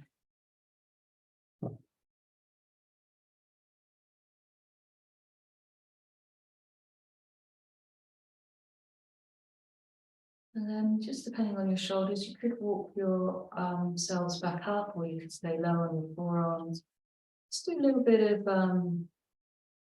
lifting of your left foot up and down. So this is going to work the hamstring. If you lift your knee on the floor, and just be careful with knees, lift your foot up and down. And that can also, when we flex the knee joint, for some reason, it can also help us to open up in the hip flexor. And if you're happy to hold that position, if it's not cramping your hamstring, do.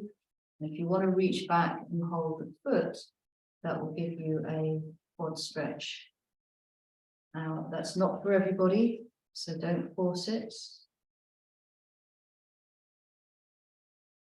And if you can stay for longer, but if you're ready to come out of it, we're going to press back into downward facing dog.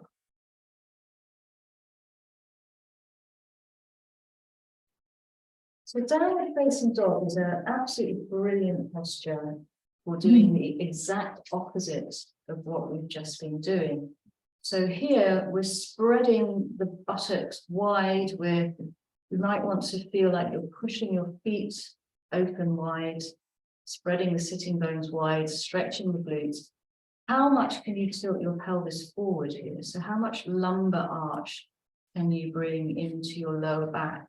How much can you raise your sitting bones up towards the ceiling? And how much can you stretch the front of your body? How much can you bring your hip flexor, your thigh bone to your hip bone? How much hip flexion can you find here? So really tightening the psoas, right? So giving it a nice counter stretch. I always love people's dogs. There's good dogs, there's long dogs, there's high dogs, there's low dogs. Any dog will do, you're all good dogs. All right, we're going to do the other side. So bringing the other knee, so don't bring the foot under. So you're bringing the left knee up to the left wrist and have the left foot behind the knee. So foot, knee and wrist in the same alignment. Wiggling a little bit from side to side to find the open stretch in the right hip flexor. And then when you've found it, don't force yourself into it and make it gentle. It's really important not to overstretch. You know, when we feel a stretch coming towards a bone, that's not a good stretch. We want to feel it in the body of the muscle. And it's quite subtle, the psoas muscle. It's quite subtle to find that stretch. You don't want to feel it too much in the thigh.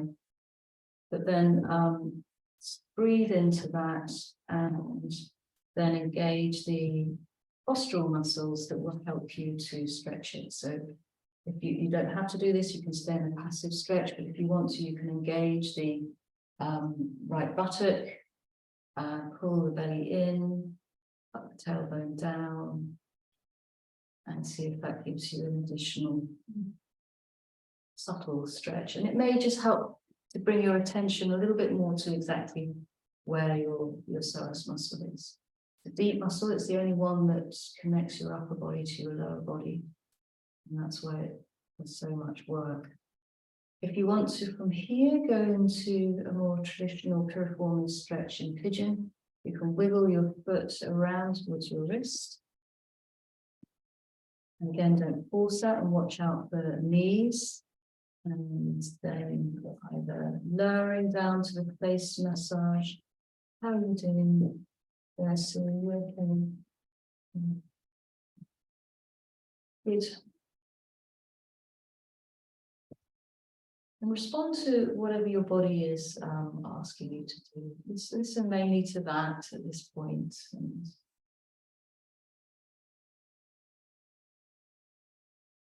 just grounding.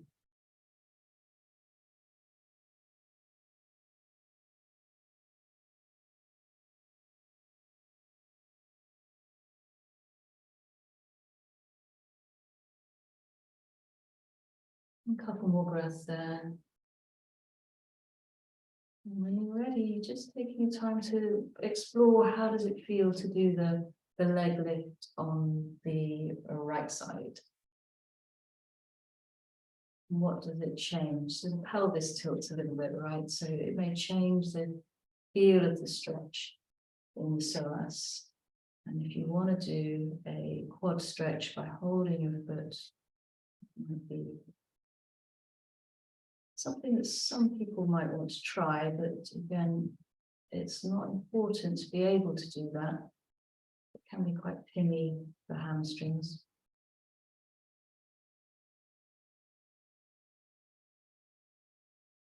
Good. Taking a deep breath. And we'll release back into down dog. Taking down dog as a counter pose, so kind of almost everything that we've done. So in downward facing dog, we're trying to tilt the pelvis forward. So tilting the pelvis back means tucking your tailbone down. So tilting the pelvis forward means lifting your tailbone high. Trying to arch your lower back in. Trying to bring your femur, your thigh bone to your hip bone, so tight hip flexion. Really opening up into your hamstrings.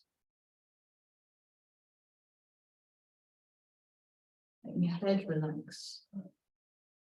A few nice, steady, long, slow, deep breaths. Now, if you were to come into plank, then that would kind of roughly give you your distance between your hands and feet for downward facing dog. So if you start to come into plank, bringing your shoulders over your wrists and you end up getting longer, then push back in. So bend your knees, flex your hips, and then take your hips up and back. That might be a more traditional. Yes. So I was looking at you, Sasha, and I'm thinking you're a little short dog. Now you're in a bit of a longer dog. So it's a slightly different pose. Oh, Yeah. yeah. Yeah, so that coming from a plank is always quite a good gauge for the distance between the hands and feet. Yeah. All right, and then we're going to either chaturanga, lower down, doing a slow, very strong upper body lower, or flop like a potato. One, two, belly down.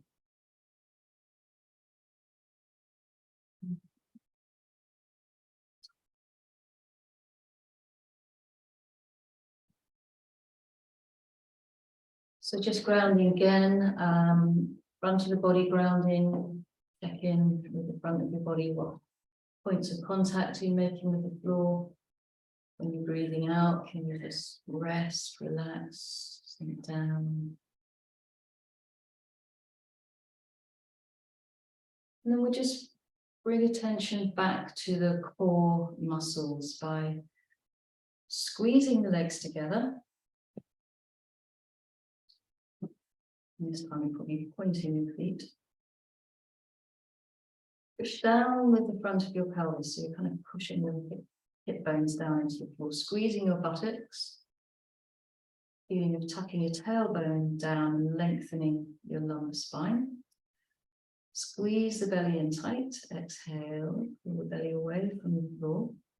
And again, that feeling of lifting from the sternum to engage the multifidus muscles. So you won't go anywhere, it's just a feeling of trying to lift your heart center away from the floor. And you might feel this kind of whole spine. You kind of think of inner strength, central inner strength, being centered physically, emotionally, energetically, sort of building up some energy in your body. Good. All right.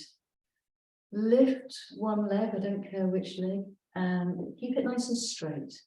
So imagine somebody's pulling that leg out from, and keep your hip bone down on the floor. So if we're trying to think about hip extension, moving two bones away from each other, we're moving the femur away from the hip bone. So leg straight, leg straight. And it's good to know, good to keep reminding, because it's not just one. And yeah, so opening the hip flexor using the muscles in the back of your body. Good. And then we'll just do the other side. And again, don't wait for me to tell you to rest. Try to keep your lumbar nice and relaxed here. So keep your tailbone tucked down so that you're not compressing your lumbar spine. And stretching the leg out from, imagine someone's pulling it from the armpit. So we're getting lots of space between the joints. Hip, ankle, knee, and lower. Good. And then a nice relaxing yin-y thing for just a moment. Feet together and relax your body, relax the upper body. And bend your knees. So when we think about the psoas being tighter on one side and the other, doing a nice symmetrical stretch can be quite a nice way of balancing it. So I'm going to try and get you to keep your feet touching and just lower your feet up and down. And so that might help to show you if one psoas is a little bit tighter than the other by trying to work very symmetrically. And you might notice your pelvis tilting. It doesn't happen with everybody, but most people with pelvises What's the plural of pelvis? Most pelvises will tilt a bit forward when you bend your knees and return to your neutral position when you lower your feet down. And then just to create a nice hammock for your psoas to stretch, you can just keep your knees bent for a moment and imagine you can run your awareness through your psoas from the lower part of your rib cage, through your lumbar, through your pelvis, into your inner thigh, and just allow this kind of hammock that you're making with your body to subtly allow it to stretch and release. And then 1 or 2 more breaths there. Lower your feet back down and come into Sphinx pose. So you're on your forearms. Nice alignment with the arms. So in a kind of right angle position, your elbow will be underneath your shoulder. Your wrist will be in line with your elbow. And you feel nicely strong and supported on your forearms. Feet together.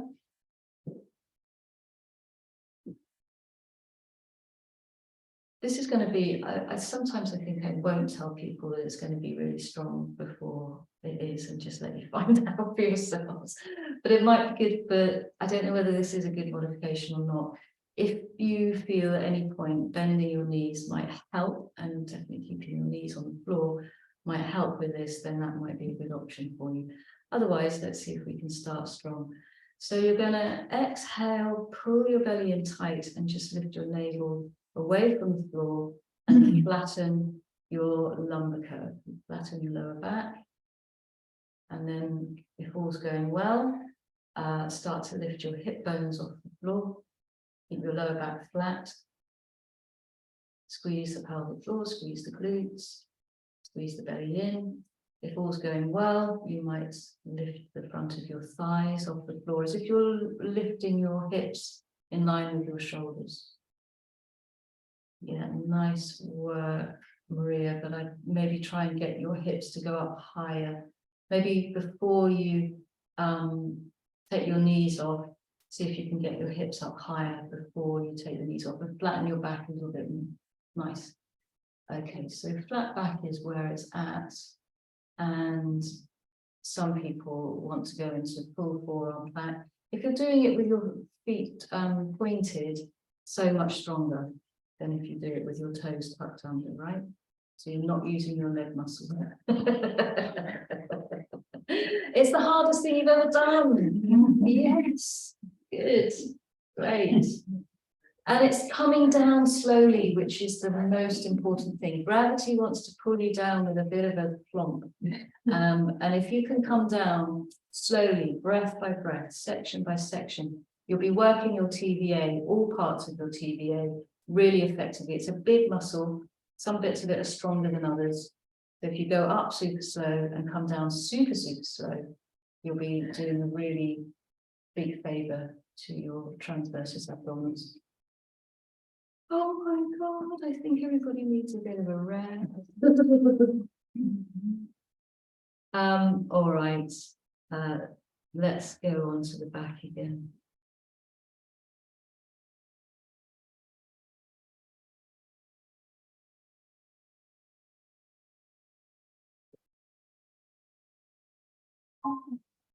I was going to do a very complicated variation of happy baby, but what we won't do that. What we'll do is a supported bridge, a knee supported bridge.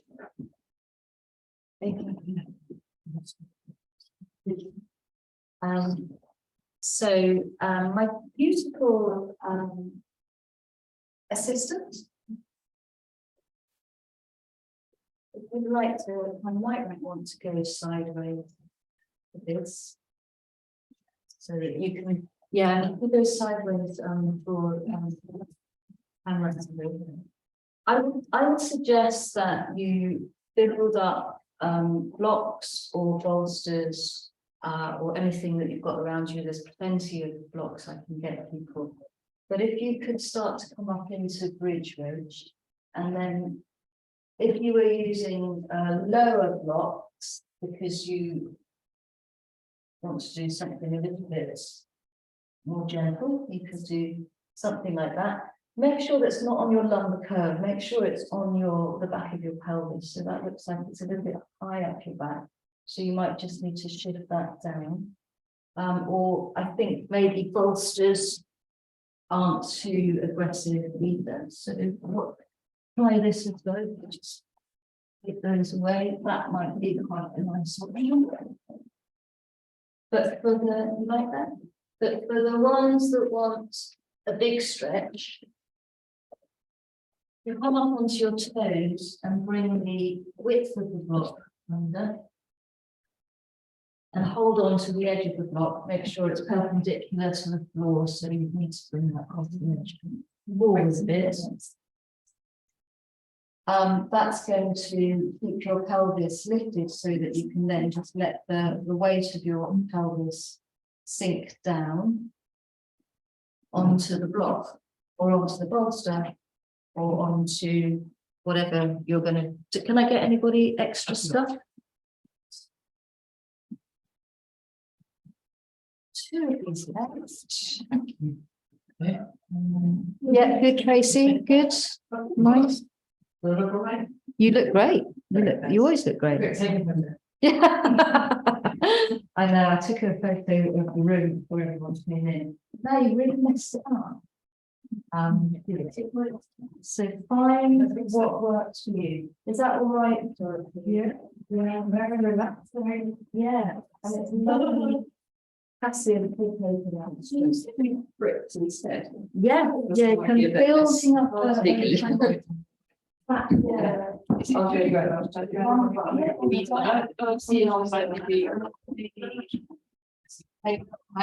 yeah, okay. Yeah, if you find it a bit but if you're finding it a bit tricky, you might want to build up a stack of blocks and put a blanket on it if the bolster's not high enough. Is it just above your hinge bone? It's wherever's most comfortable. I wouldn't put it into the back of your waist. I can't put it across the widest bit of your arms. So I'm going to try with a few different variations of this, and then you can sort of play around at your own pace, because I think it's nice to find a stretch that you enjoy and then stay in it for a little bit longer. So one thing that we could do as an IT band stretch is have the feet and knees together. And it's important, the next instruction is the most important one. Everyone all right? Does anyone need anything before we go further? Should my bolster be a bit further down? Is it comfortable where it is? I think so. Yeah, I think a little bit. You just thinking. What we don't want is the back to really arch. Imagine, you know, if your back is really arching, then that's tightening your psoas muscle. So we do want the lower back to feel comfortable, really comfortable, and not really compressed and arched. That would be key. And then it's finding comfort in every other way that you possibly can. And as I say, do let me know if I can get you anything. So the most important instruction is knees together. And keeping your knees together, very, very slowly, edge your feet, heel toe, slightly apart. Stop every now and again and notice what's happening in your IT band. So your knees are together.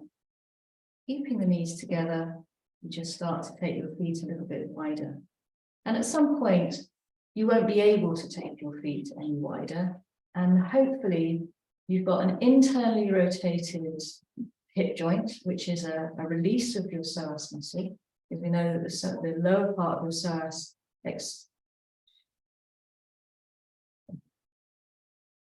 why you've decided to walk to us today. So the the top part of the psoas externally rotates the hips if it's tight. So by internally rotating the hips, taking your knees together and your feet out to the side, you're releasing the top part of your psoas.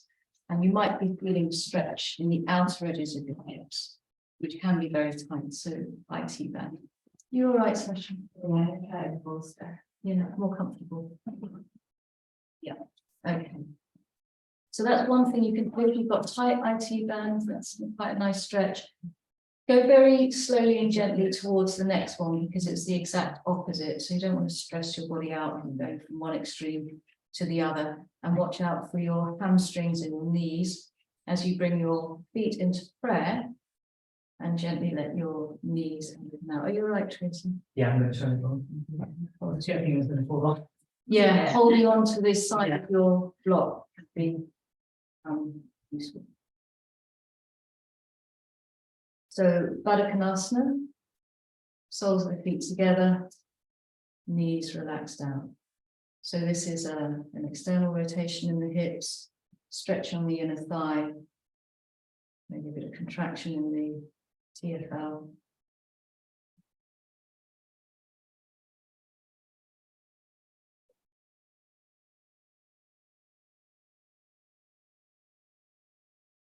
Grounding, exhalations.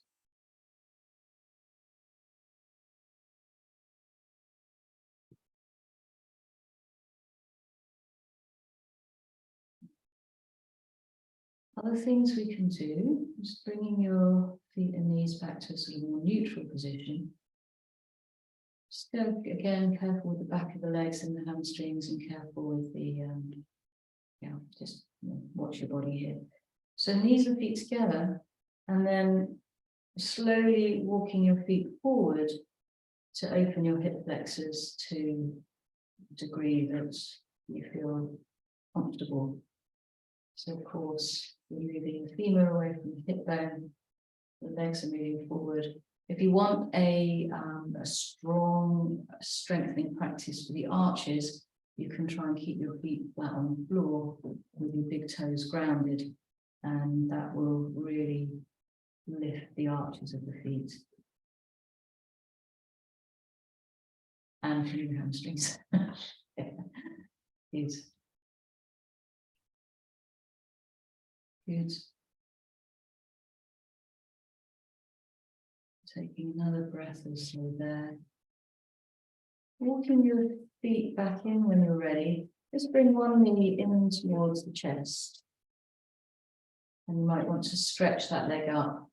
A lot of what we've been doing has been hip extension and glute strengthening. So just take this opportunity to stretch out the hamstring, stretch out the glutes, stretch out anything else.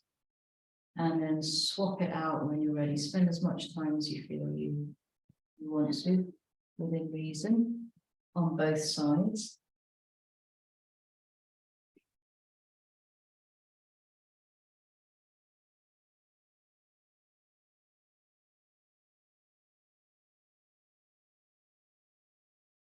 And then for some of you, you might want to, if you're on a block, hang on to the edges of your block because you might want to take both legs up at the same time into a sort of supported half bridge, shoulder stand. Now that would be one of the best ways to ease yourself off of the block if you're on blocks, to just try and take yourselves perhaps into a little bit more of a plow pose, taking the legs back so you can then safely release the block from under you. And from here, we're going to go into Shavasana. So grab anything, everything that you need. Do please be warm and comfortable as we start to do our relaxation practice. So much.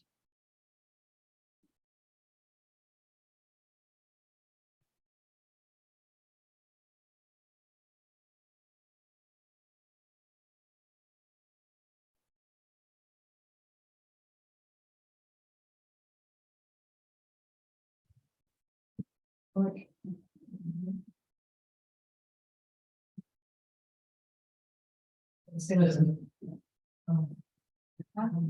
Well, what that was, and It's scary. Does anybody want extra blankets? Please. So obviously, yeah. I've got some more downstairs, so just that's my head actually. yeah, sure. Oh. Just here.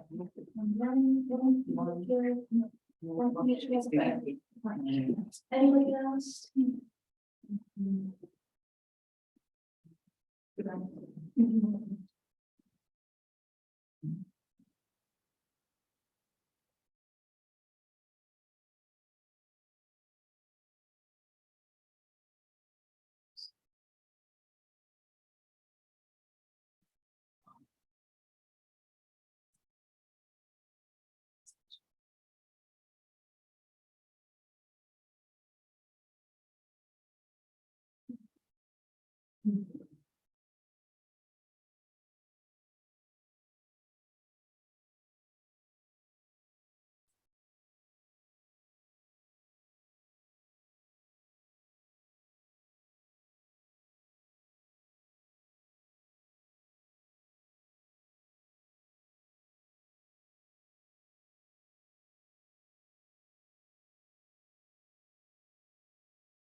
Right, there's one bit here, Christina.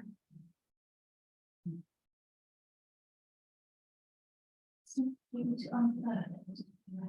Thank you. You want me to unfurl it for you?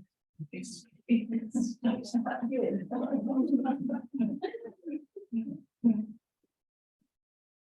it means, you know, the more to do, you know, the more to do it.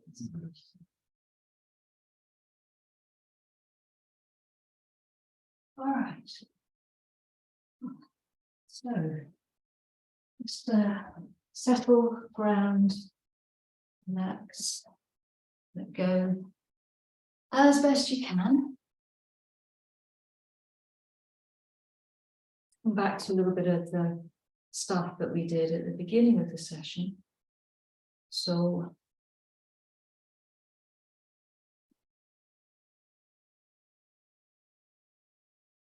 taking some sighing breaths out through the mouth. How much can you relax your face? Your forehead, your eyes, your temples, around the mouth, the lips, the jaw.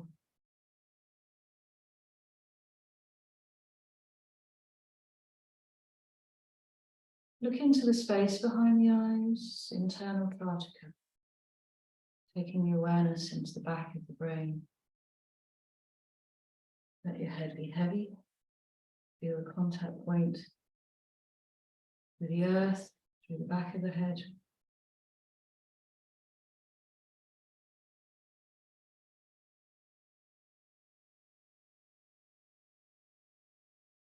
Sure you keep the jaw relaxed by keeping that gap between the back teeth.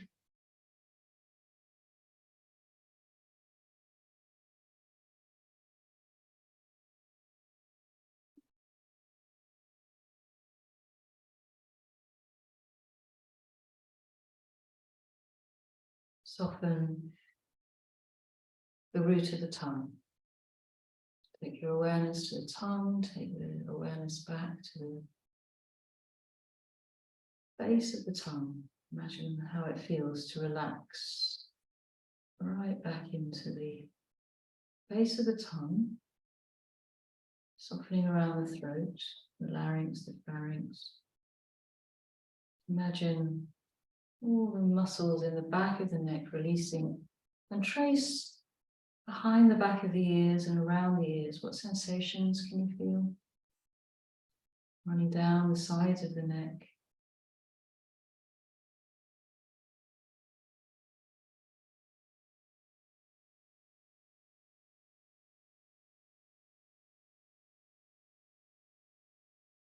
When we relax properly, deeply, we need to feel that we can be safe. So, just scanning the back of the body, the front of the body, the sides of the body, and imagine just taking our awareness down into the heart as the vagus nerve connects with the heart, and just sensing into that area of your body and the bioelectric mechanical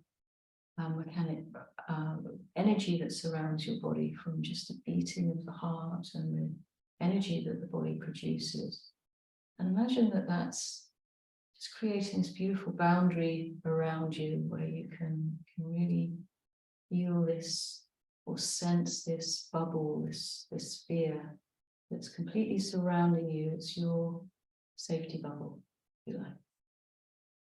It's emanating, it's all the energy that your body is emanating that's flowing around you. So you can really settle into a sense of peace and calm within that boundary of your own energy.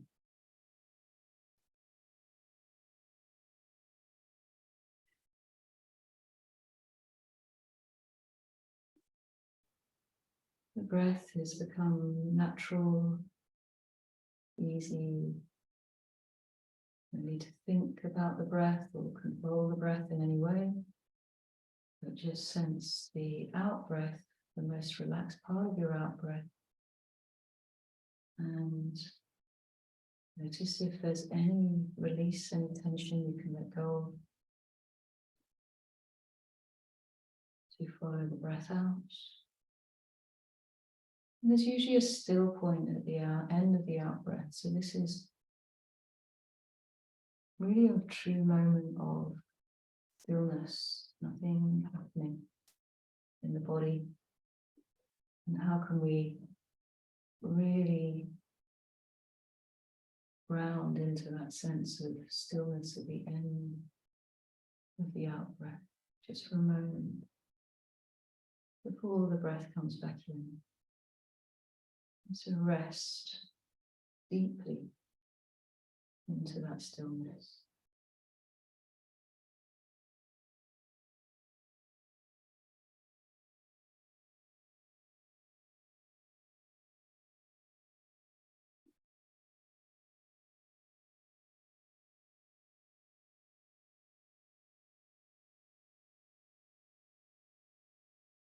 Taking your awareness down through the heart, the lungs, down through the diaphragm, and into the core of your body. We've worked a lot with the core, a lot of prana, a lot of energy building up in the center of the body.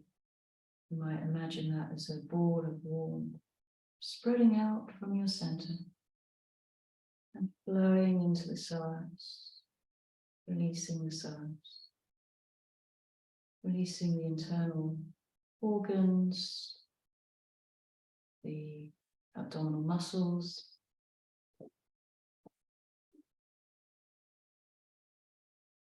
releasing the lower back.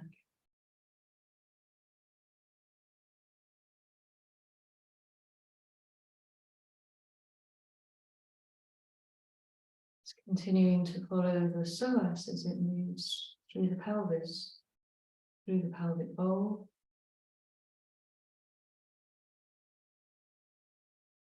Imagine this warmth spreading out from the pelvic bowl into the hip joints, the buttocks.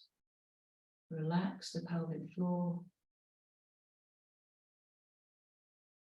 Allow this warm ball of energy to surround the pelvic organs.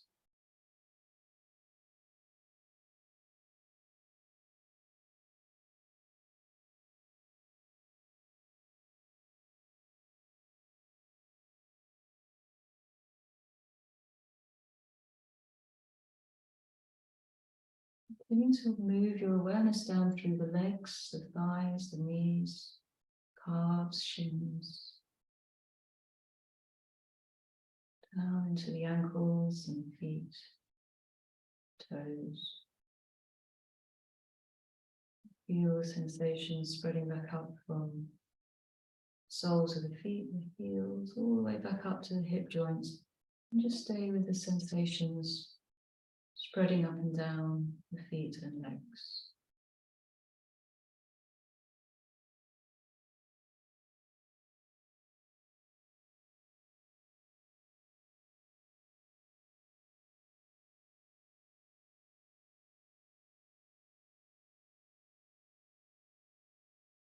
On the exhalation, allow both feet and legs to feel heavy, grounded, relaxed.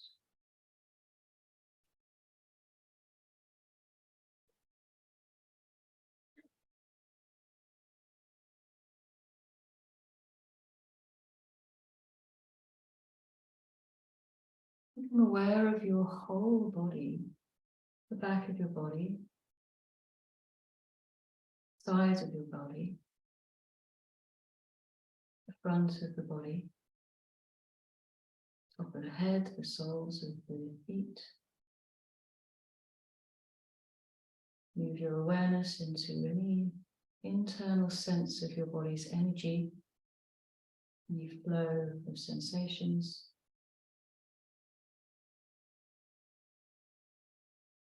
Spreading through the joints, the muscles, the skin, the fascia, the organs.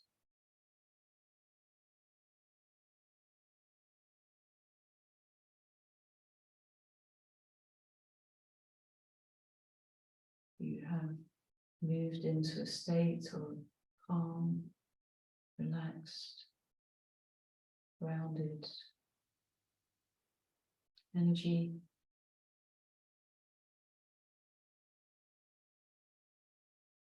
Perhaps channel that energy to anywhere that needs it most.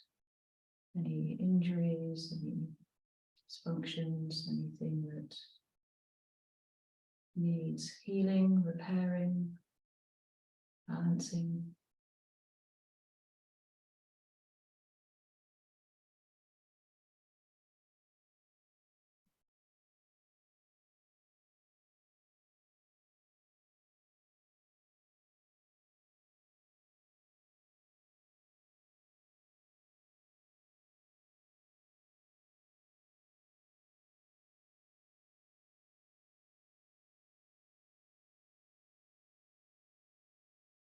Just rest for a few more moments in the sense of your own stillness, in the silence, emptiness, spaciousness.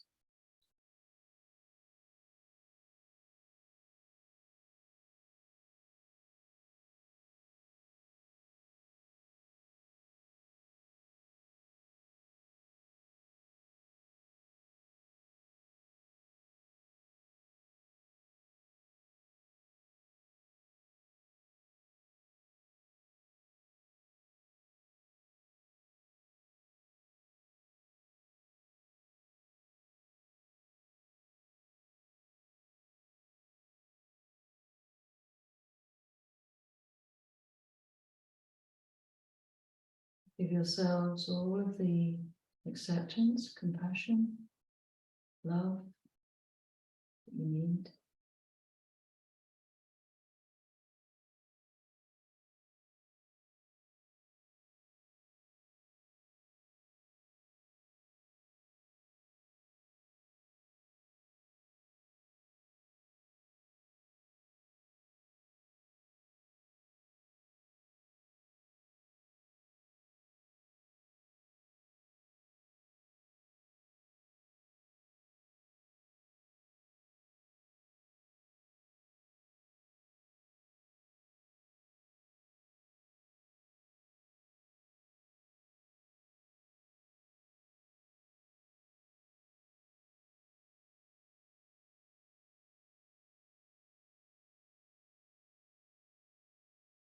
Well, there's a little disturbance the way you feel.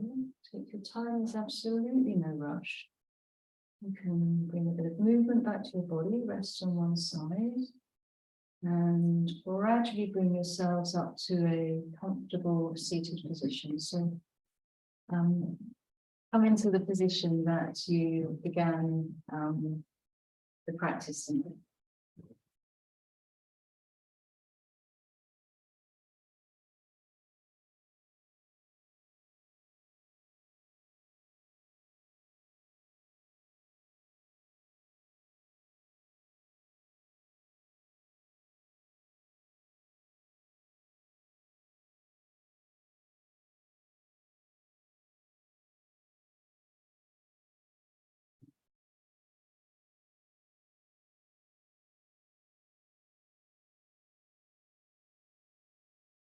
So once you're settled, just bring your awareness to the central nervous system, your brain, your spinal cord.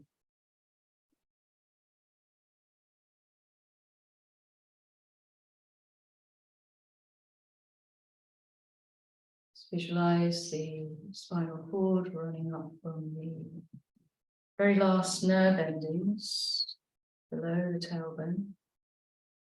And moving up, breathing in, up through the center, Shushumna Nadi, up to the center of the head, into gazing behind the closed eyes, relaxing the face, relaxing the jaw.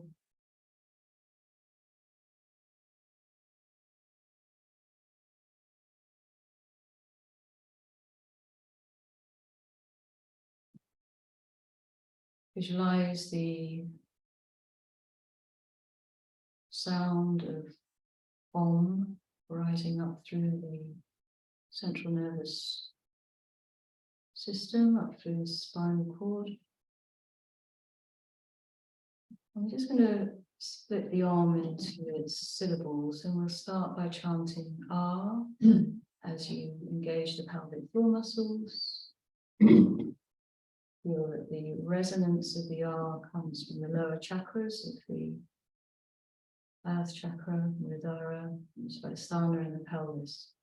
And we'll do 3 of those. Okay, so taking a deep breath in.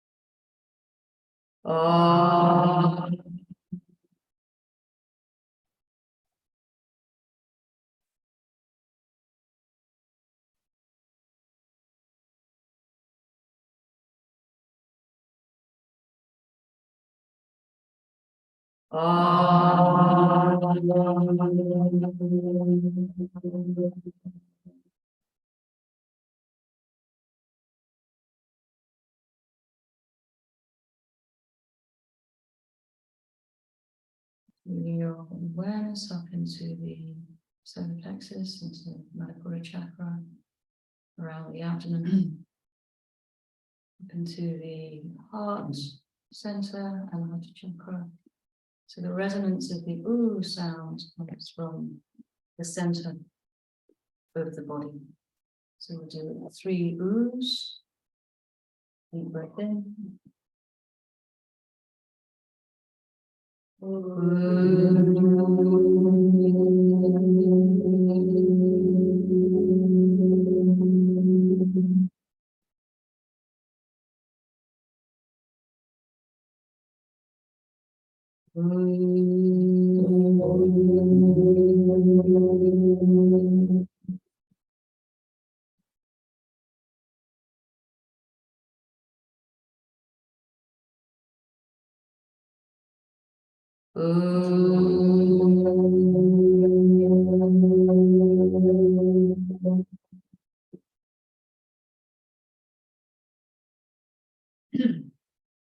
Sound comes from the Shuddhi chakra, the throat, with the mouth closed. It resonates up into the head to Ajna.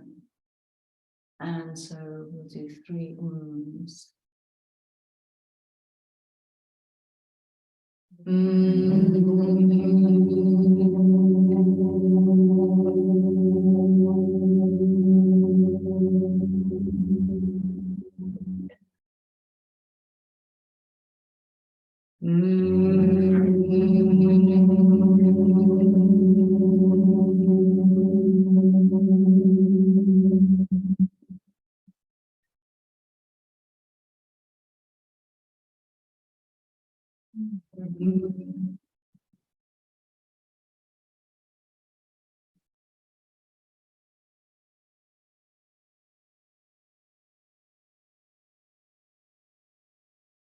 So let's just finish with on, and I'd say let's just keep it going for as long as we feel we want to.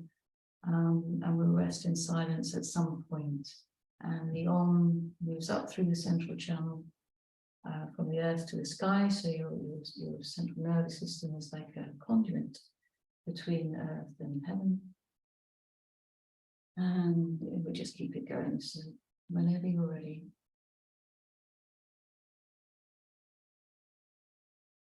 Oh.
The rest in stillness for a few more moments. Notice how you feel at the end of your practice.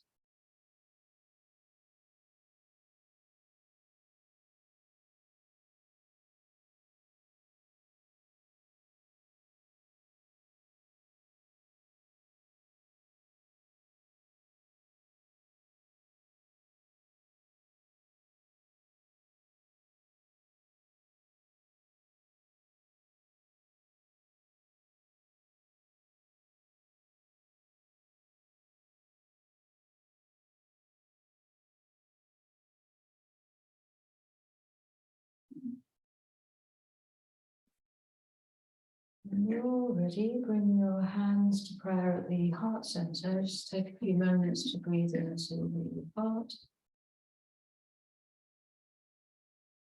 Give yourselves lots of appreciation, everything else that you need.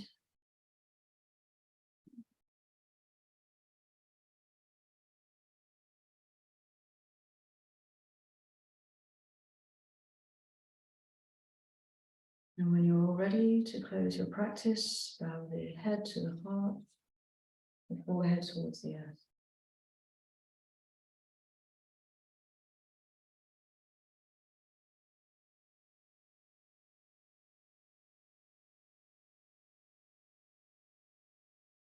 Namaste.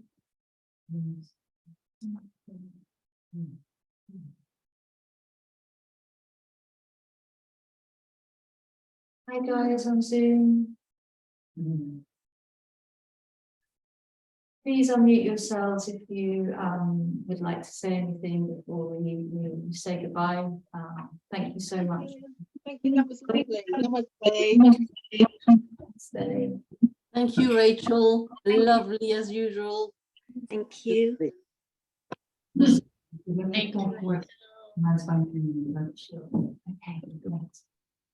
Thank you, Rachel. Yeah, great. Thank you. Thank you so much.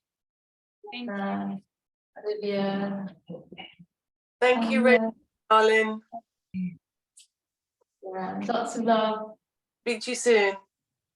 Some of you soon again. Yeah. You soon. Lots of love always.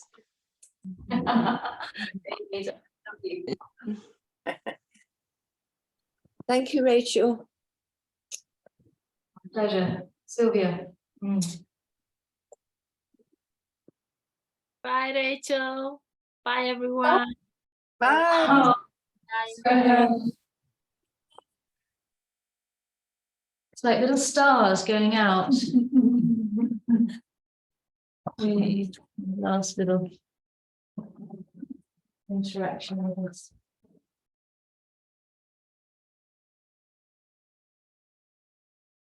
There's so much stuff here, guys. It would be really great. I had to bring it all up and down the stairs when I was. So hold your blankets really, really neatly. The blocks are easy because there's a really nice little space here above all the blocks, and the blankets and the bolsters live downstairs. So I really appreciate. And that's stay. The mats stay. I've been seeing the mats stay. So yes. Yes.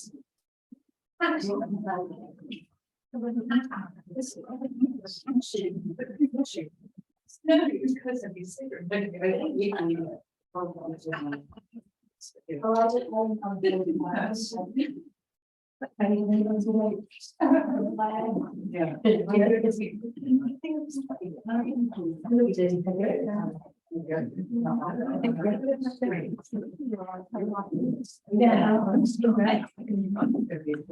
You're right.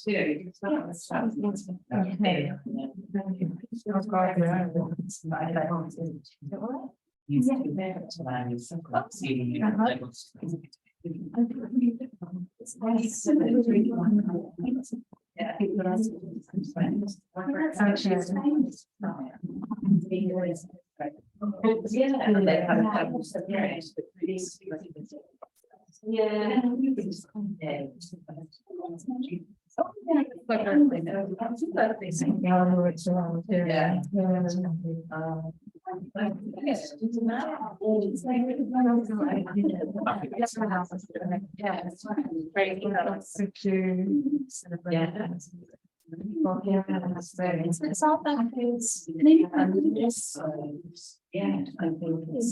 it's just the really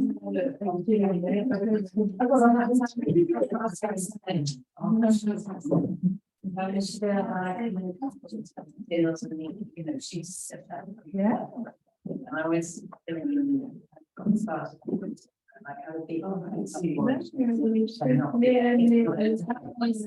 yeah. Whereas I actually there was a promise.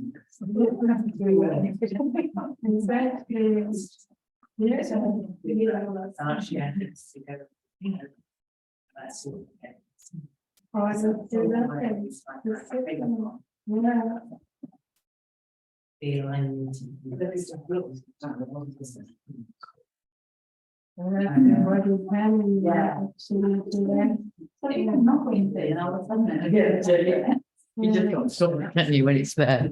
Yeah. Less. It's great. Oh, yeah, thanks. Thanks. Grab some food. Oh, yeah.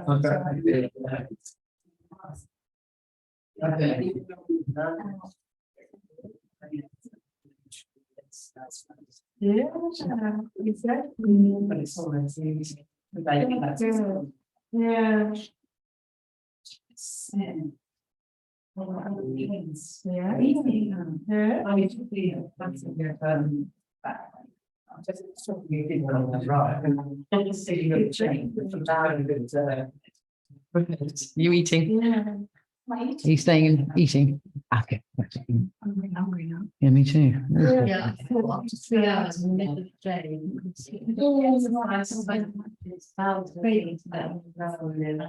Yeah. Someone must have taken very. Yeah.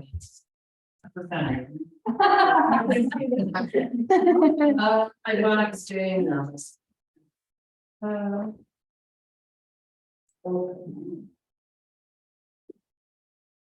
That's good.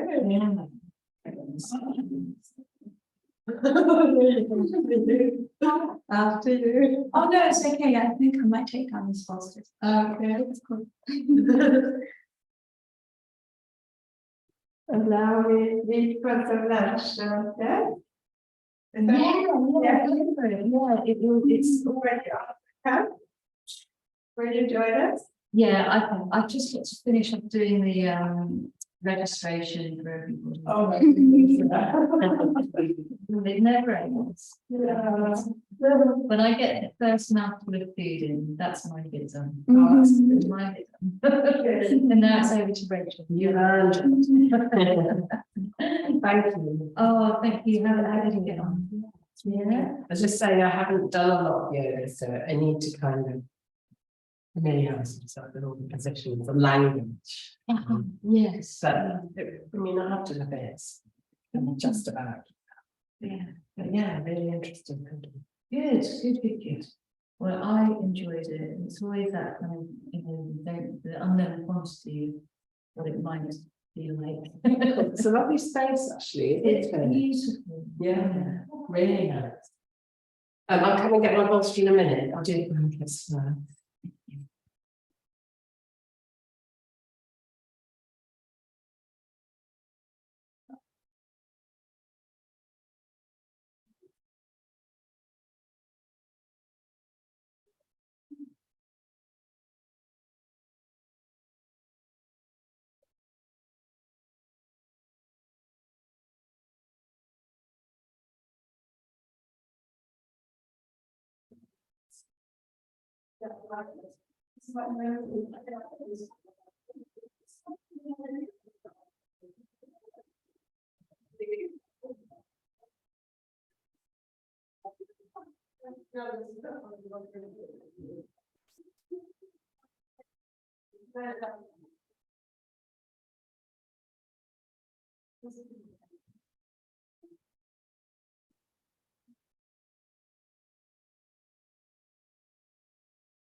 Anything